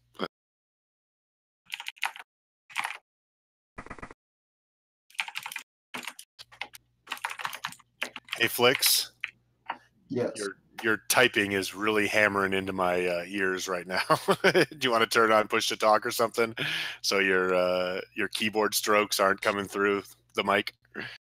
Yeah, apologies. I had push to talk like off, but I normally just mute myself manually. Oh, okay, yeah, there you go. I had the same problem when I was first doing this. People were saying that they could hear me hammering on my keyboard, but yeah.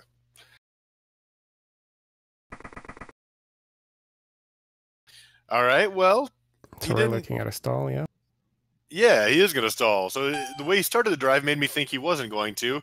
He might have changed his mind, or he might have just had a different plan all along than I would consider. But it looks fairly safe. Yeah, it shouldn't be a problem. But maybe next turn he should score. Just to play it safe. Yep.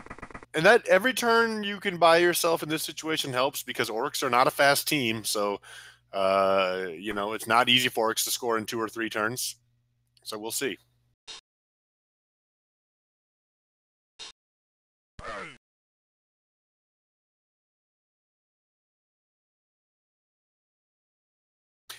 Okay. Natchtogan and Condor are starting up. You guys want to switch over to that one? I kind of want to see the first few turns of the Goblins and the Chaos.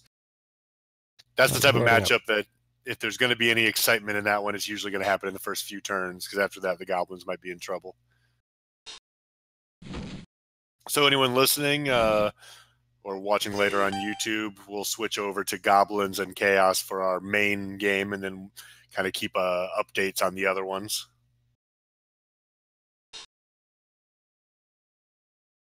They're in the inducement phase at this point. Okay. I'll put out a little call to tell people that we're starting this game.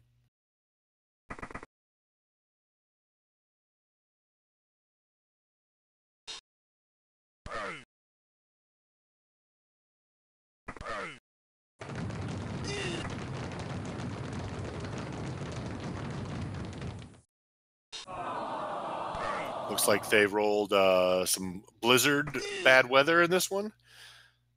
I'm not really sure who that favors. I would say maybe the Chaos a little bit, because if you're the Goblins, you're more likely to have to try, go for it, and rolling more dice and things like that. Yeah, nothing favors stunties.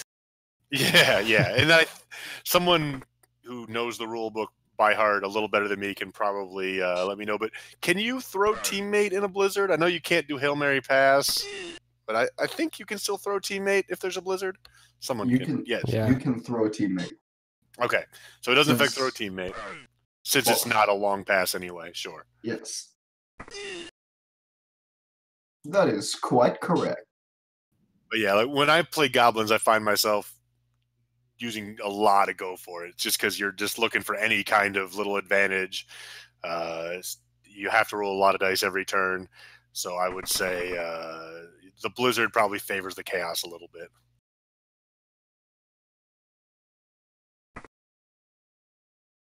Another stall turn for Arcturus. Okay. So looking pretty good for him then, if he can safely stall another turn. Yeah, looks relatively safe. I mean, in theory, a Black Orc can dodge through multiple tackle zones, so yeah. Sure. But no, nothing can really get to him. All right, and if anyone's keeping an eye on Dom and Amon, looks like on the scoreboard, Dom is up 1-0, and that one's just about over.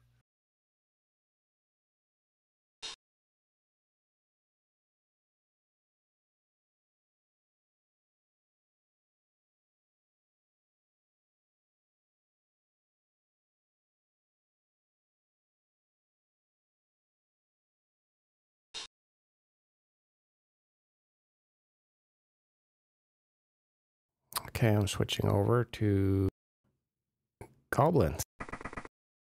All right, this should be a lot of fun.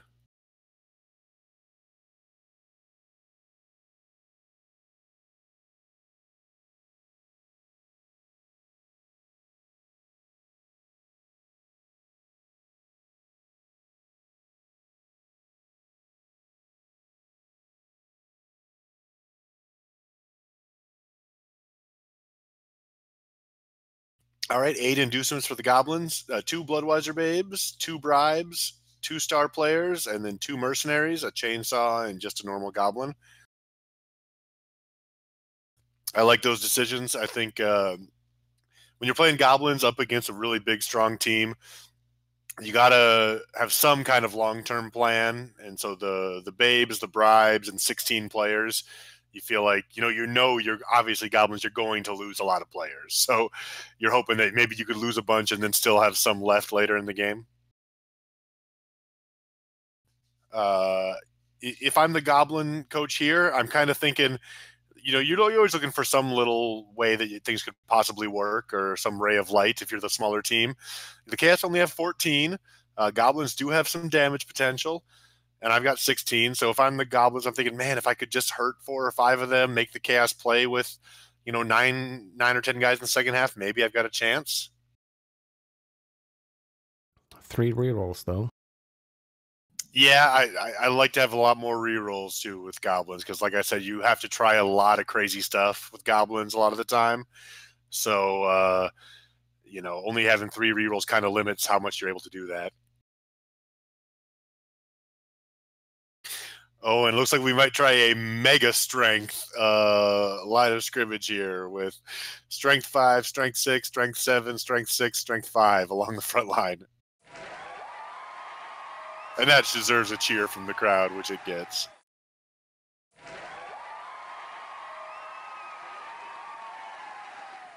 That seems very unusual.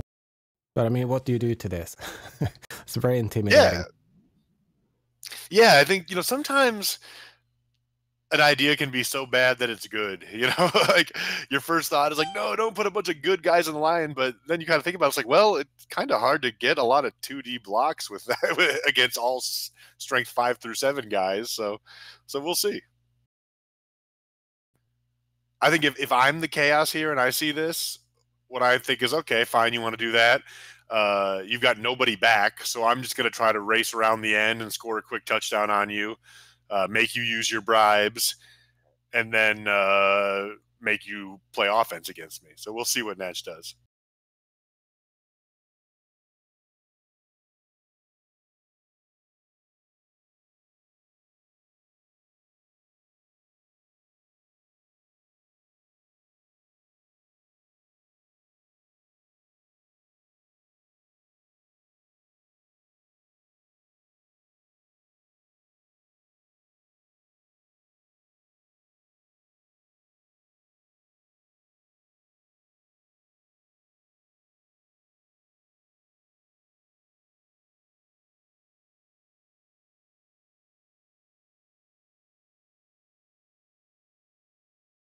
He's looking to fight back. Yeah, that's the other way to take it. And this, if you can get the knockdowns you need here, it could end up being really nasty for the goblins. If like Ripper and Morg were to get hit bad or go out, you could almost lose the game on turn 1 here. Yeah, I mean, even just stuns is going to be rough. If it takes out a couple players, takes them to stuns, it's going to just affect the whole drive. Yeah, one of the things with goblins, especially if you're playing this kind of a big sort of mismatch type of game, you really want to win the toss. So he's already kind of lost the first battle because you want to be able to draw first blood with goblins. You need to get the momentum, and you don't really want to let him get the first hits on you. But there's nothing you can do about that. You lose the toss. That's the way it goes.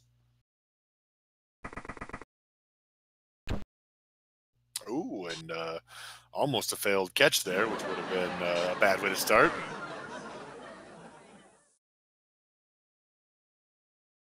All right.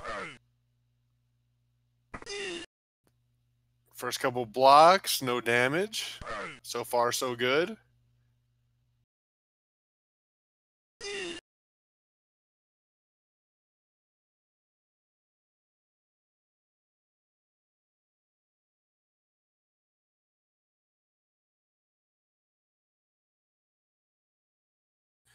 And now you're in a point where if you're Natch, it's a little bit trickier exactly how you want to execute this.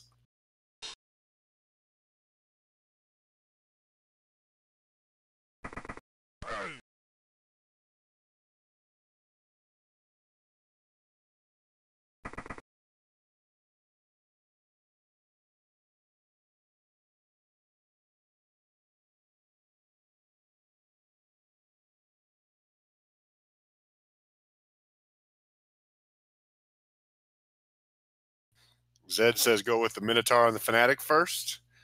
I think that seems okay. Gonna move one other guy up here for an assist if you want to do that. Yeah, already used the blitz, so he doesn't have that option to get the horns on it.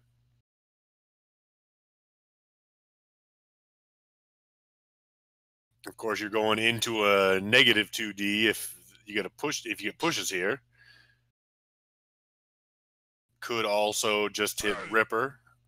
Does the same thing, but oh, and gets Ripper out of there. That's nice. Oh, and there goes the Fanatic, and yeah, that is why the argument to not set up your line of scrimmage that way. And a GG call on turn 1. Come on, Baza. You're better than that. I don't want to hear good game on one half a turn done.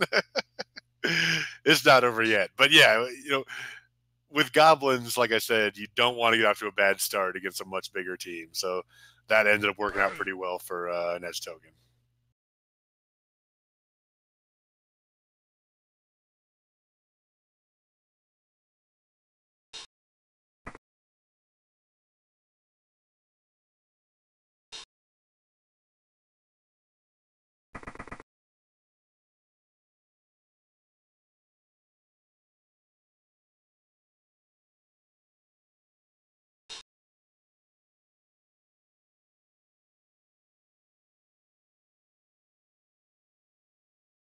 Okay, Baz pointing out that Arcturus has won, and so him and Bram will be playing in the quarterfinal. So congratulations to both of them.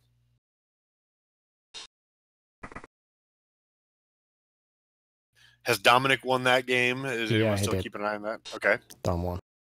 All right, so congratulations to Dominic also. And Dom will play Strider in the second round.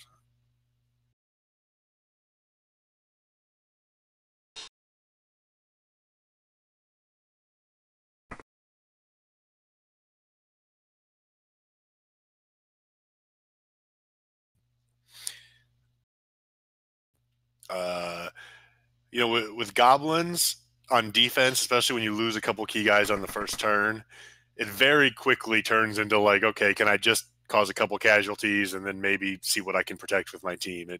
Things go downhill for them very quickly. So we'll see how the Goblins play the rest of this half.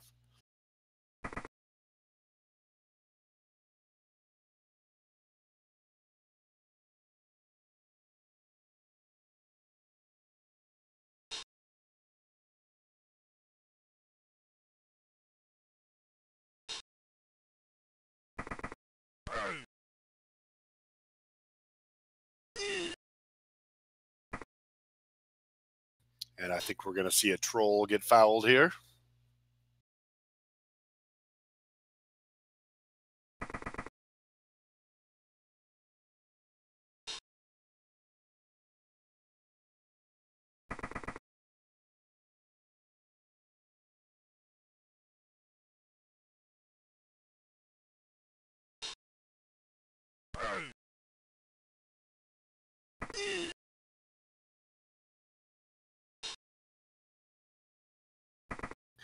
Just saw that Dominic joined us in Discord. Well done.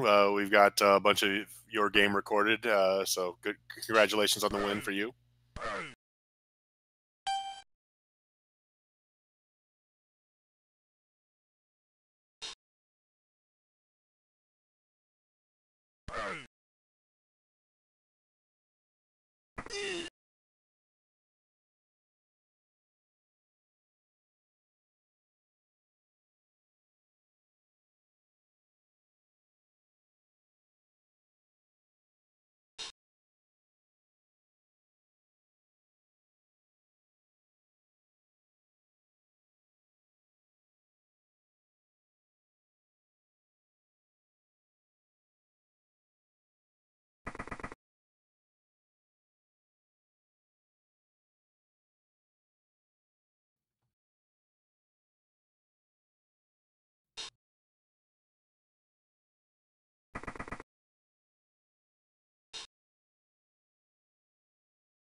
Someone asking about the match recording. Will the recording be on the Fumble YouTube channel there, Yes. Krister? Yes, it will. Okay, we'll post something about where that is and everything, and maybe that's something you guys can bookmark too, because we'll be posting more stuff to there. So at the end of tonight, I guess there'll be a long recording of just switching back and forth through several matches, right? Pretty much, yes. We're up to 2 hours at this point. Okay, cool. Well, people will be able to skip around and watch the parts they want, and hopefully thing will be a good time.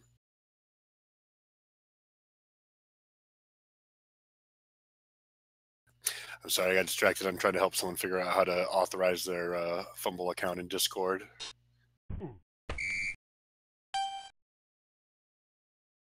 Ooh, so a failed foul.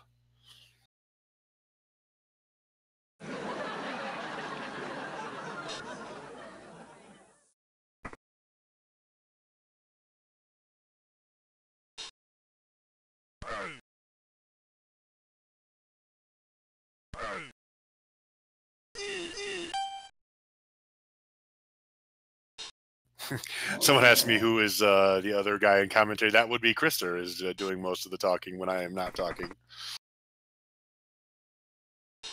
Yeah, just some random person. Yeah, he's not anyone important around here or anything, certainly.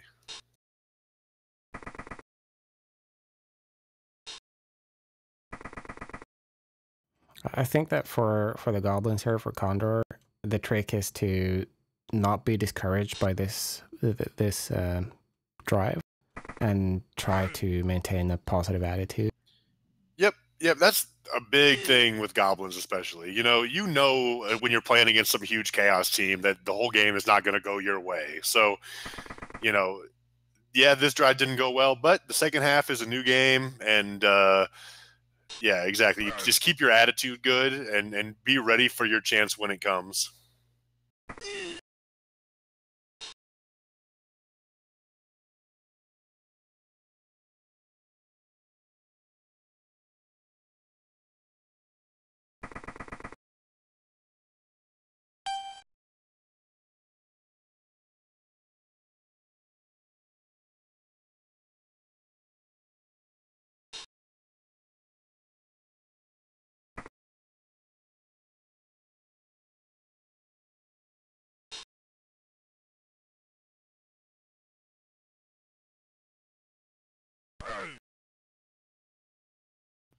Oh, hey, Krister, I'm going to send you a private message with something here that I'd like you to consider for a second, just so you know what I'm doing. Yeah, okay.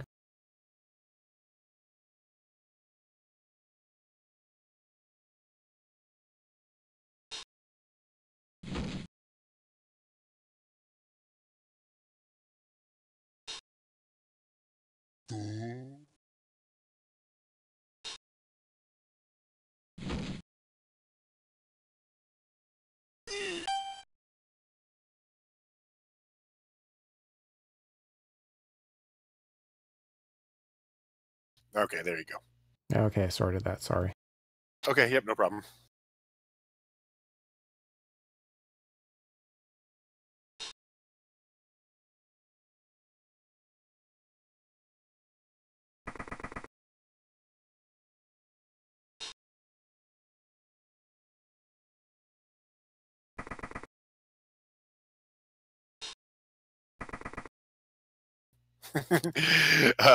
Amon says he can't wait to hear the commentary on his Three Stooges offense. I don't think we were too critical. There were some things that I would have done differently that I try to give constructive criticism, so certainly no mockery or nothing mean-spirited.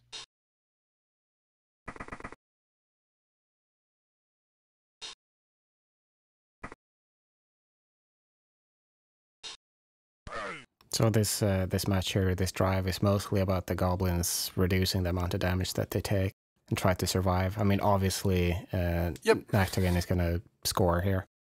Right, yep. And as soon as I say that, of course, there's a casualty. Yep.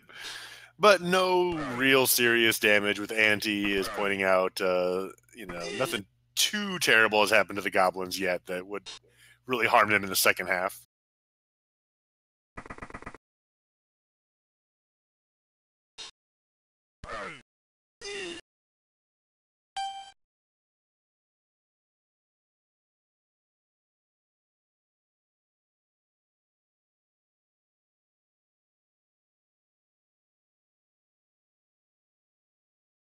Yeah, agility 5 really helps.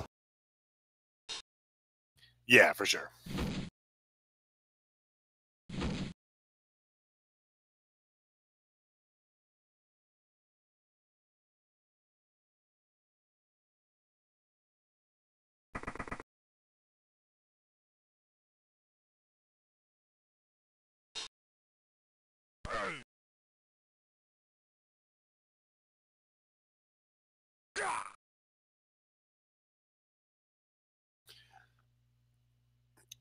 All right, and so also if you're looking for something positive for the goblins, you got one.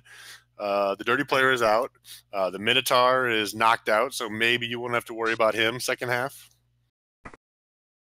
And so, like you said, this drive is about them reducing damage. It's also about them trying to do some damage and maybe try to get some of the nicer chaos players out for the second half if they possibly can.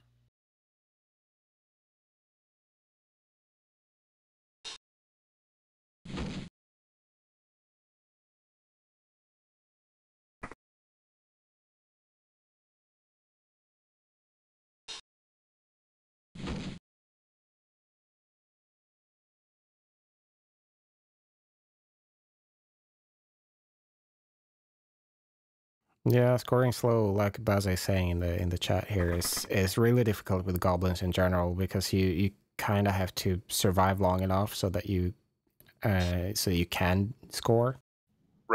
Right, absolutely. But for this half, there is obviously going to be an opportunity for a one turn. Yep. And that's the reason I really don't like stalling, especially against goblins. If I'm the cashier, my thing is I'm going to score quick, and then I'm going to make you run a whole drive because I think it's with goblins it's actually easier to just quick throw a one turn touchdown than it is to grind and hold the ball for 5 or 6 turns. So I want to try to force the goblins to play up pace with me. And yeah, and Baza points out the more drives you have, the more that eats up their bribes, right? Every time you have a kickoff, the goblins have to bribe their own secret weapons. So I kind of like to go quickly against goblins, and I think they're a team where if you get too passive against stunties, you give them more of a chance than you really need to. If you go really aggressive against stunties, you often just completely blow them out.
All right, but all things considered, and with everything we've said, going pretty much how Natstogan has wanted it to go.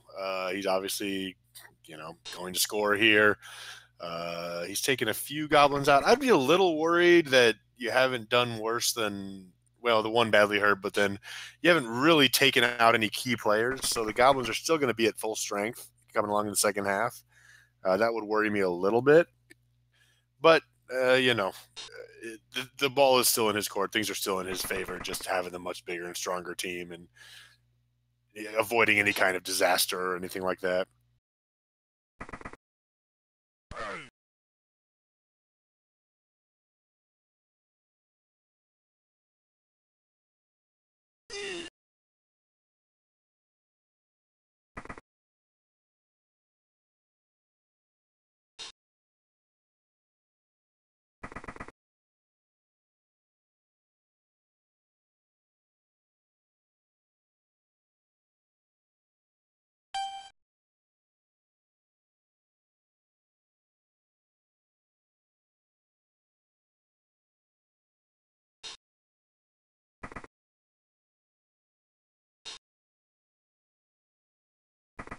I agree, Zed.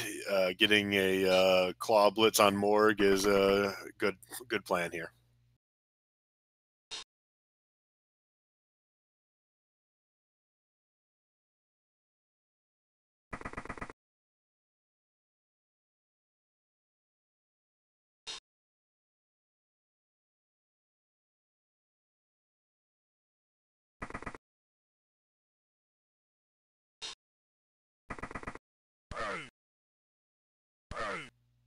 Good reroll there. Oh, does not get the damage though. That's just a great time for a nice sigh of relief if you are the goblin player.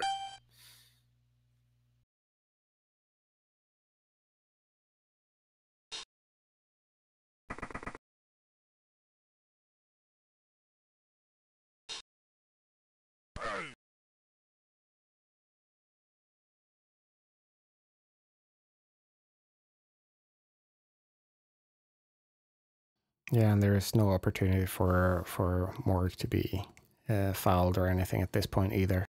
That would be Right. Yep. very poor choice.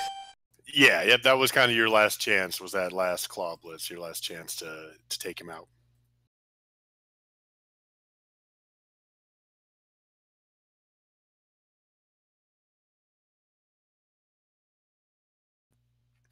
So yeah, like we said, a good, or I don't know about a good, but a reasonable potential chance for a throw teammate one turner back coming the other way for the goblins.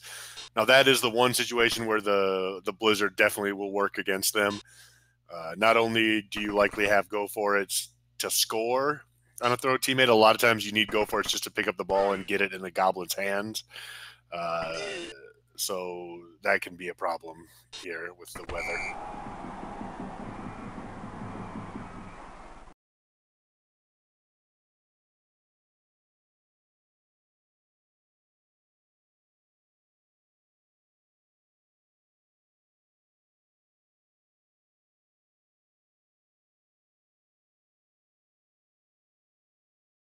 Oh, someone asking in another channel, can you throw teammate in snow? I asked the same question myself when we first started, and everybody is of the belief that yes, you can. That it affects Hail Mary passes and long bombs, but throw teammate works just fine in a blizzard.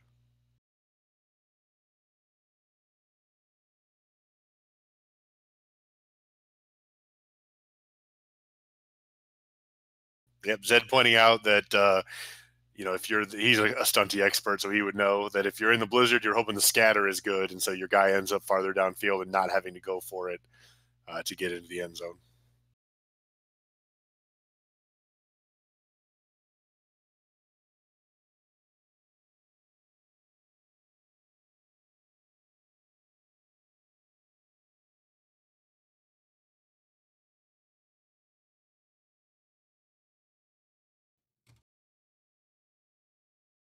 Yep, and another good point too, Strider, that a lot of times all of your plans for throw teammate are really dependent on where the kick ends up going. Now, Natch does not have a kicker, which makes it a lot more random as to where the kick goes. And I'm always a believer that if you don't have a kicker, you got to aim for the middle square. You can't try to get too fancy and put it in the corner because it's very easy to get a touchback. I don't know if other people do that differently.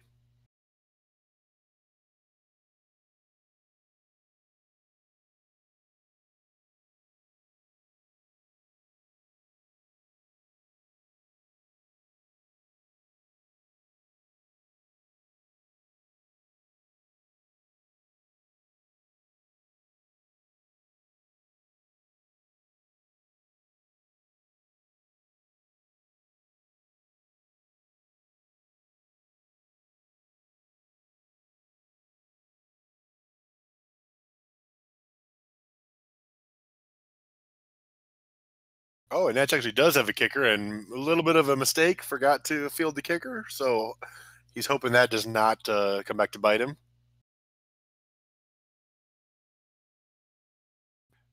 You'll notice the way he's set up a little closer than you normally would for normal one-turn touchdown.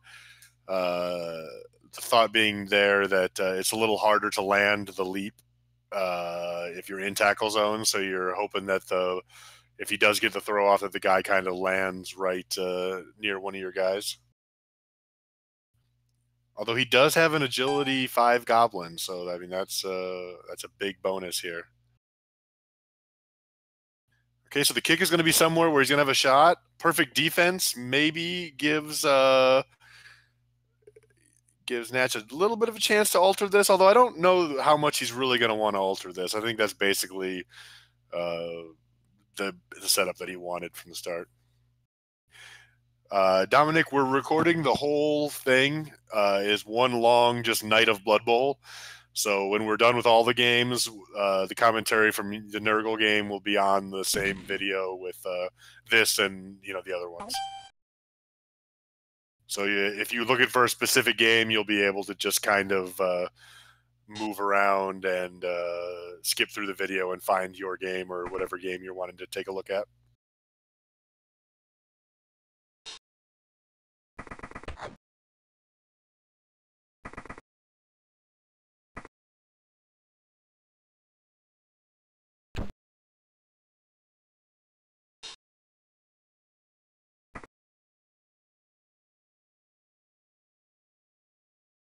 Here we go.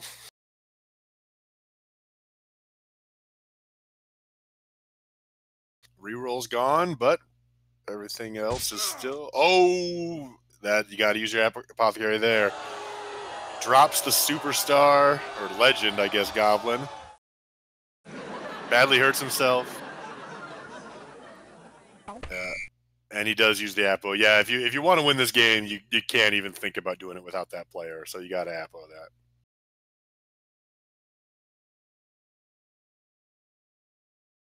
But so we're still at a bit of a stalemate here, Dash is up 1-0, so he'll appreciate that. But also no real serious injuries for the Goblins. They got 15 guys starting the second half.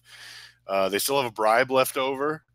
So I think if you're the Goblin coach right now, you're thinking, okay, I'm in a decent spot here. But now this drive needs to go well for you. So you need to start removing Chaos players, doing some damage, get the ball in a position to score. You can only extend the game and keep yourself in it so long before you have to kind of seize it and win it. And then I think he's extended it well throughout the first half, but now it's time where he's got to do something. He's got to make a play to win the game now.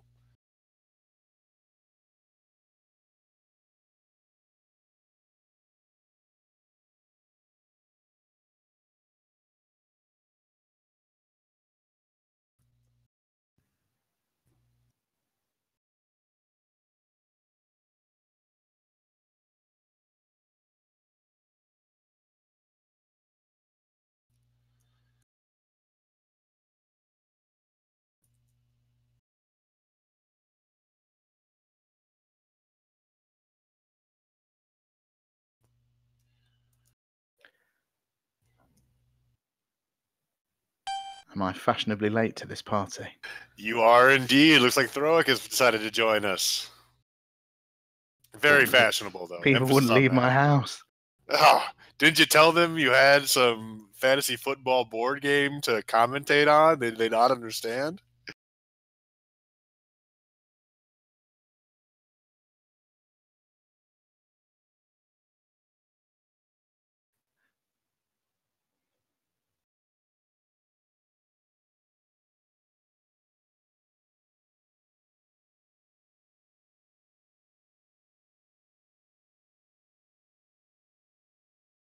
So what's the game plan here? Just try to score late? Yeah, with goblins, it's kind of funny. I don't like to... any plans you make with goblins are subject to any little thing that your plans are going to get changed really fast. So your plan right now is to try to hurt some of these chaos players. So that's my first thing. Get the ball where it's safe and you can protect it, and then see if you can cause some damage. And then depending on how that goes, then I'll start to think about what my extended plan is. But get the ball, survive this first turn, get it safe, and then see if you can hurt some guys is the plan. Yeah, I like that. Survive this first turn. Yeah. Well, That's about as far as your plan extends itself. Right. Yes. A lot of the time with goblins, it's very turn by turn, right? Like you may try to make a long-term strategy with a team that's so dice dependent and so risky. And, 2 turns later, whatever your plan was at the beginning is not even going to matter anymore.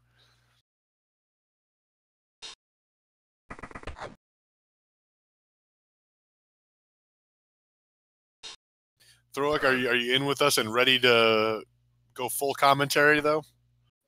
Yeah, I'm here. I'm just trying to get everything set up. But we're here. So I think my client's just trying to catch up. Okay. I asked because I've been staring at this sub sandwich that I ordered. I would like to take a break and eat. It's fine. It's fine. So All right. Nax 1-0 up. Doesn't look like a too heavy cash game so far. Yeah, so we'll see how it goes. Yeah, go and enjoy your sandwich. All right, I'm going to eat and I'll be back talking in 5-10 minutes or so. Yeah, we were just saying earlier that the Nactogen has not really managed to do a lot of permanent damage, which is a bit scary at this point in the game. Yeah, you want to be, when you're playing goblins, especially with chaos actually, who have got the hitting power, you want to be numbers up. You definitely want to be numbers up in the second half.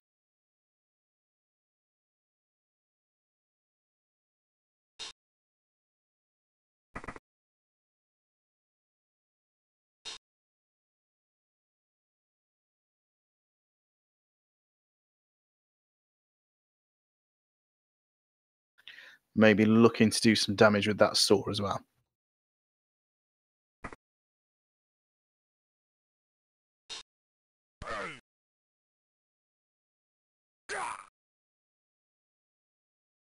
I always find as well that the ball and chain is always a bit of a target when you're playing goblins, especially if you've got some big strength players on the other side. Try and get him out as soon as possible, just because he can be a pain and cause some damage. Yeah, Condor had a very unusual first setup in the first half where he had all these high strength players on the line, and that took out the ball and chain player like instantly. So it hasn't been very useful. No, I can see that, and I presume. I don't know what inducements he took, but I presume he took as many bribes as he could.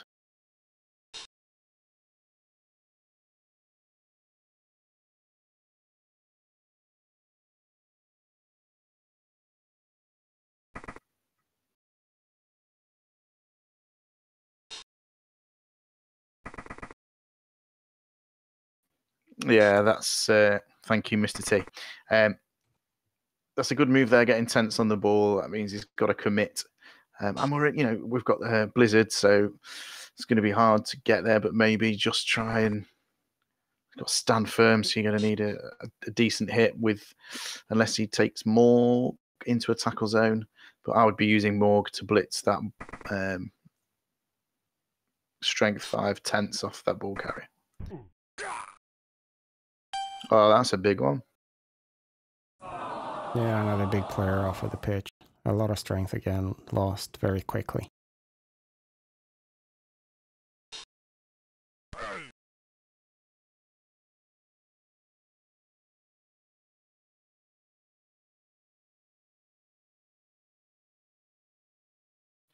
There's an opportunity for a handoff here as well, but I still think he'll blitz. Oh, he hasn't. Okay. Oh, he's throwing. Wow, I didn't see that one coming.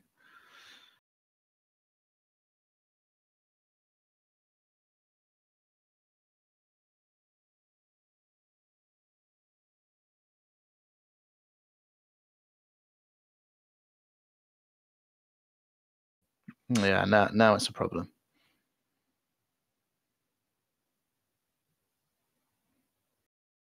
Yeah, tentacles.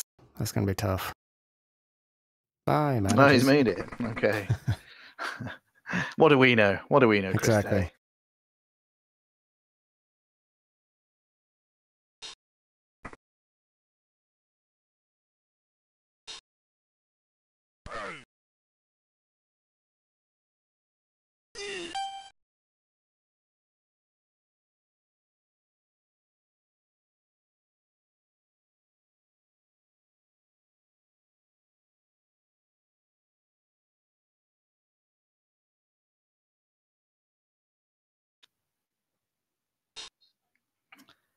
So I would, if I was next gen, I would be trying to just get rid of some goblins. But he's going for the key players, which is a good strategy too. So we've got Ripper off the field, we've got the ball and chain off the field. Maybe he's going to hit Morg. We'll see what happens here.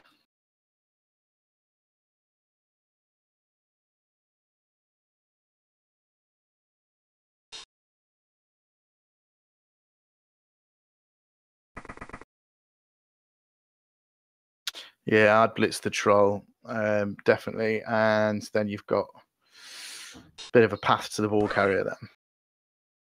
But, oh, there's a good one. So the troll on his own, though, it's a 4+ to do anything. So is it going to be a problem? Not so sure.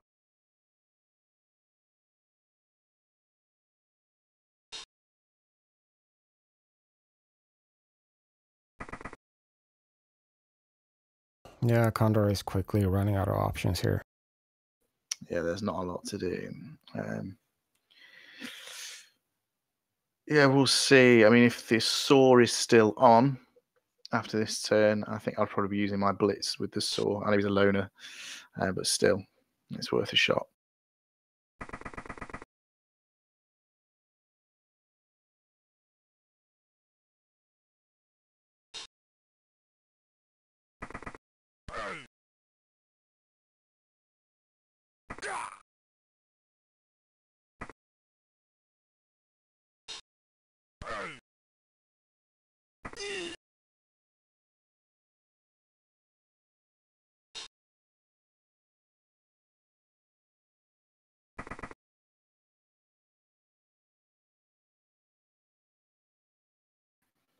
And Nitrogen's very wisely just left that Rackle strength 4 Beastman in the backfield, just in case a TTM does come. And it's a good move. He's got the players to spare, so why not?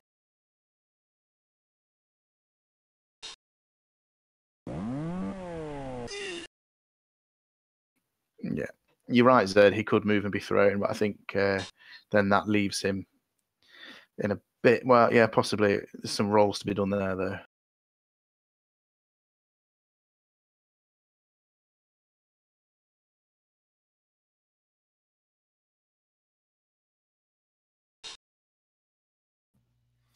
All right, I've finished my dinner and Welcome back. Yep. I do love Condor's theme, though. yeah. This is one of my favorite, theme-wise teams for sure. He looks to be in a bit of trouble in this situation, though. I've been kind of paying attention while I was eating.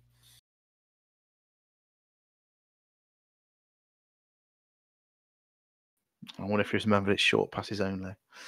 We'll see if he can get into range. Yeah, that seems like a long distance to the poker, at least.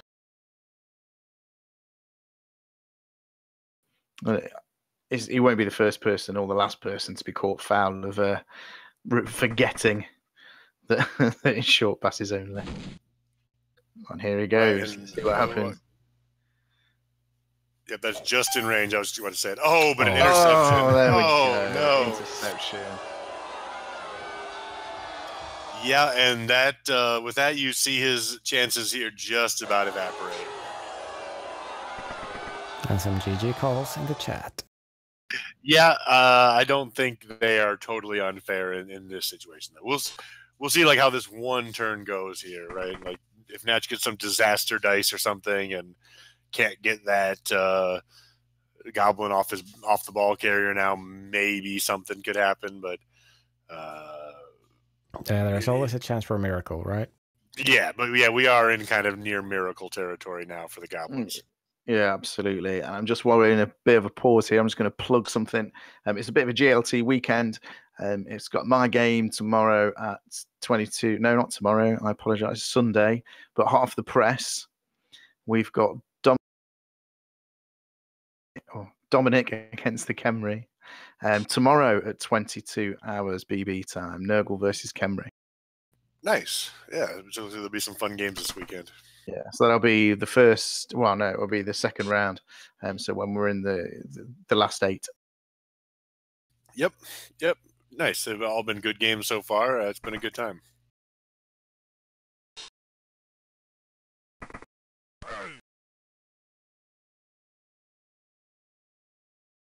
I don't know if I'm excited or fearful for when Fumble Cup comes around. We're going to end up spending a lot of time in this commentary channel. I feel like when you get times where there's I'm like 10... looking forward to that. Yeah, it's when the nights get darker for me. Yeah, there you go. Yeah, there's less to do. So absolutely, yep, that'll be fun.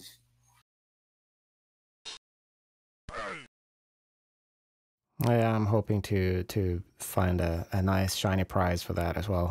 Some real life stuff. Yeah, that'd be great.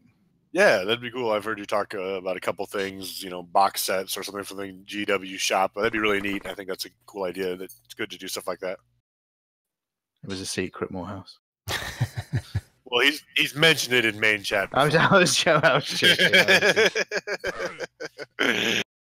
Lay off me, man. I've been talking for 3 hours here. Yeah, I appreciate it. I'm sorry. That's all right. Well, my daughter's having a sleepover now, so I'm surprised you can't hear them. Oh yeah, how old are your kids? She's 13 today. Oh, a bunch of 13-year-old girls in the house. I'm sure that's nice and quiet. Not really, no. So I've shut myself in a room. Absolutely.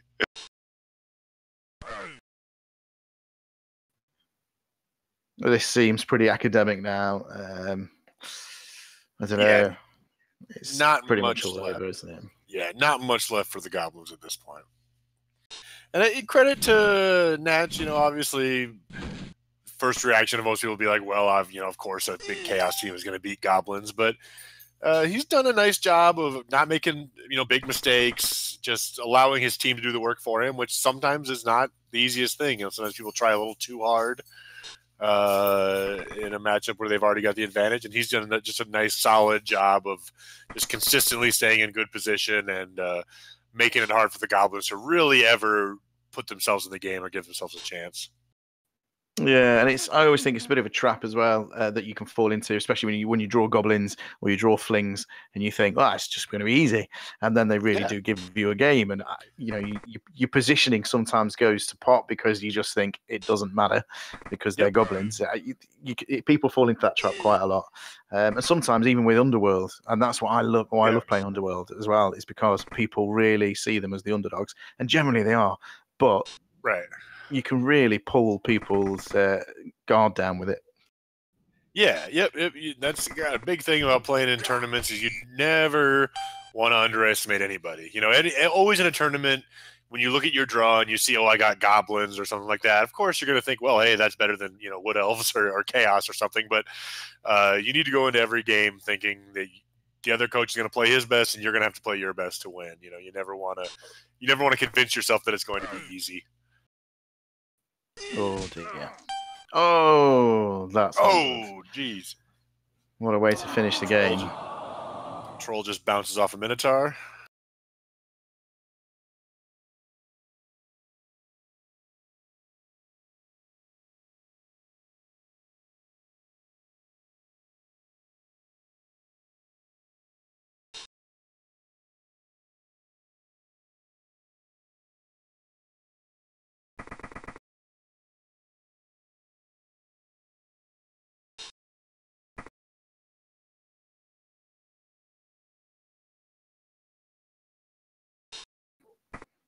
Goblins really should fail that Minotaur. You might as well at this point, right? Yeah, it's part of the fluff for goblins. Right. There you go. That's true.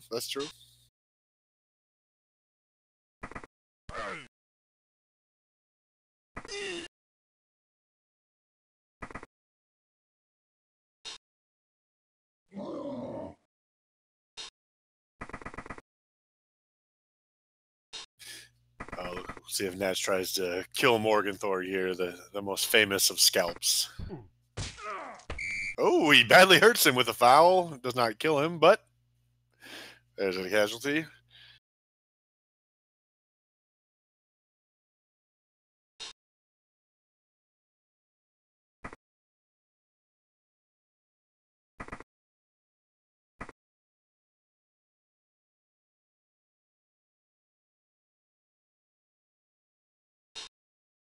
So obviously a great player going into scoring range, right? Hey, you never know. You never know. I think we probably do. I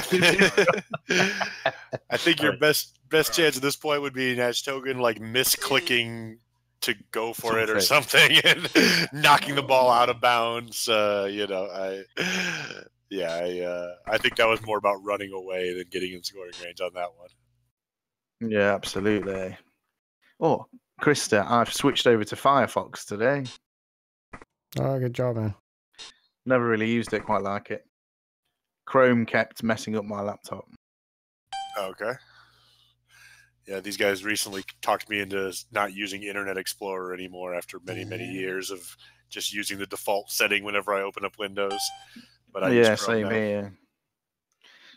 Well, I've moved on from Chrome to Firefox. I'm not that involved. And I can't use Edge. Can't use Edge because you can't use Java with Edge, apparently. Okay. Yep. Gotcha.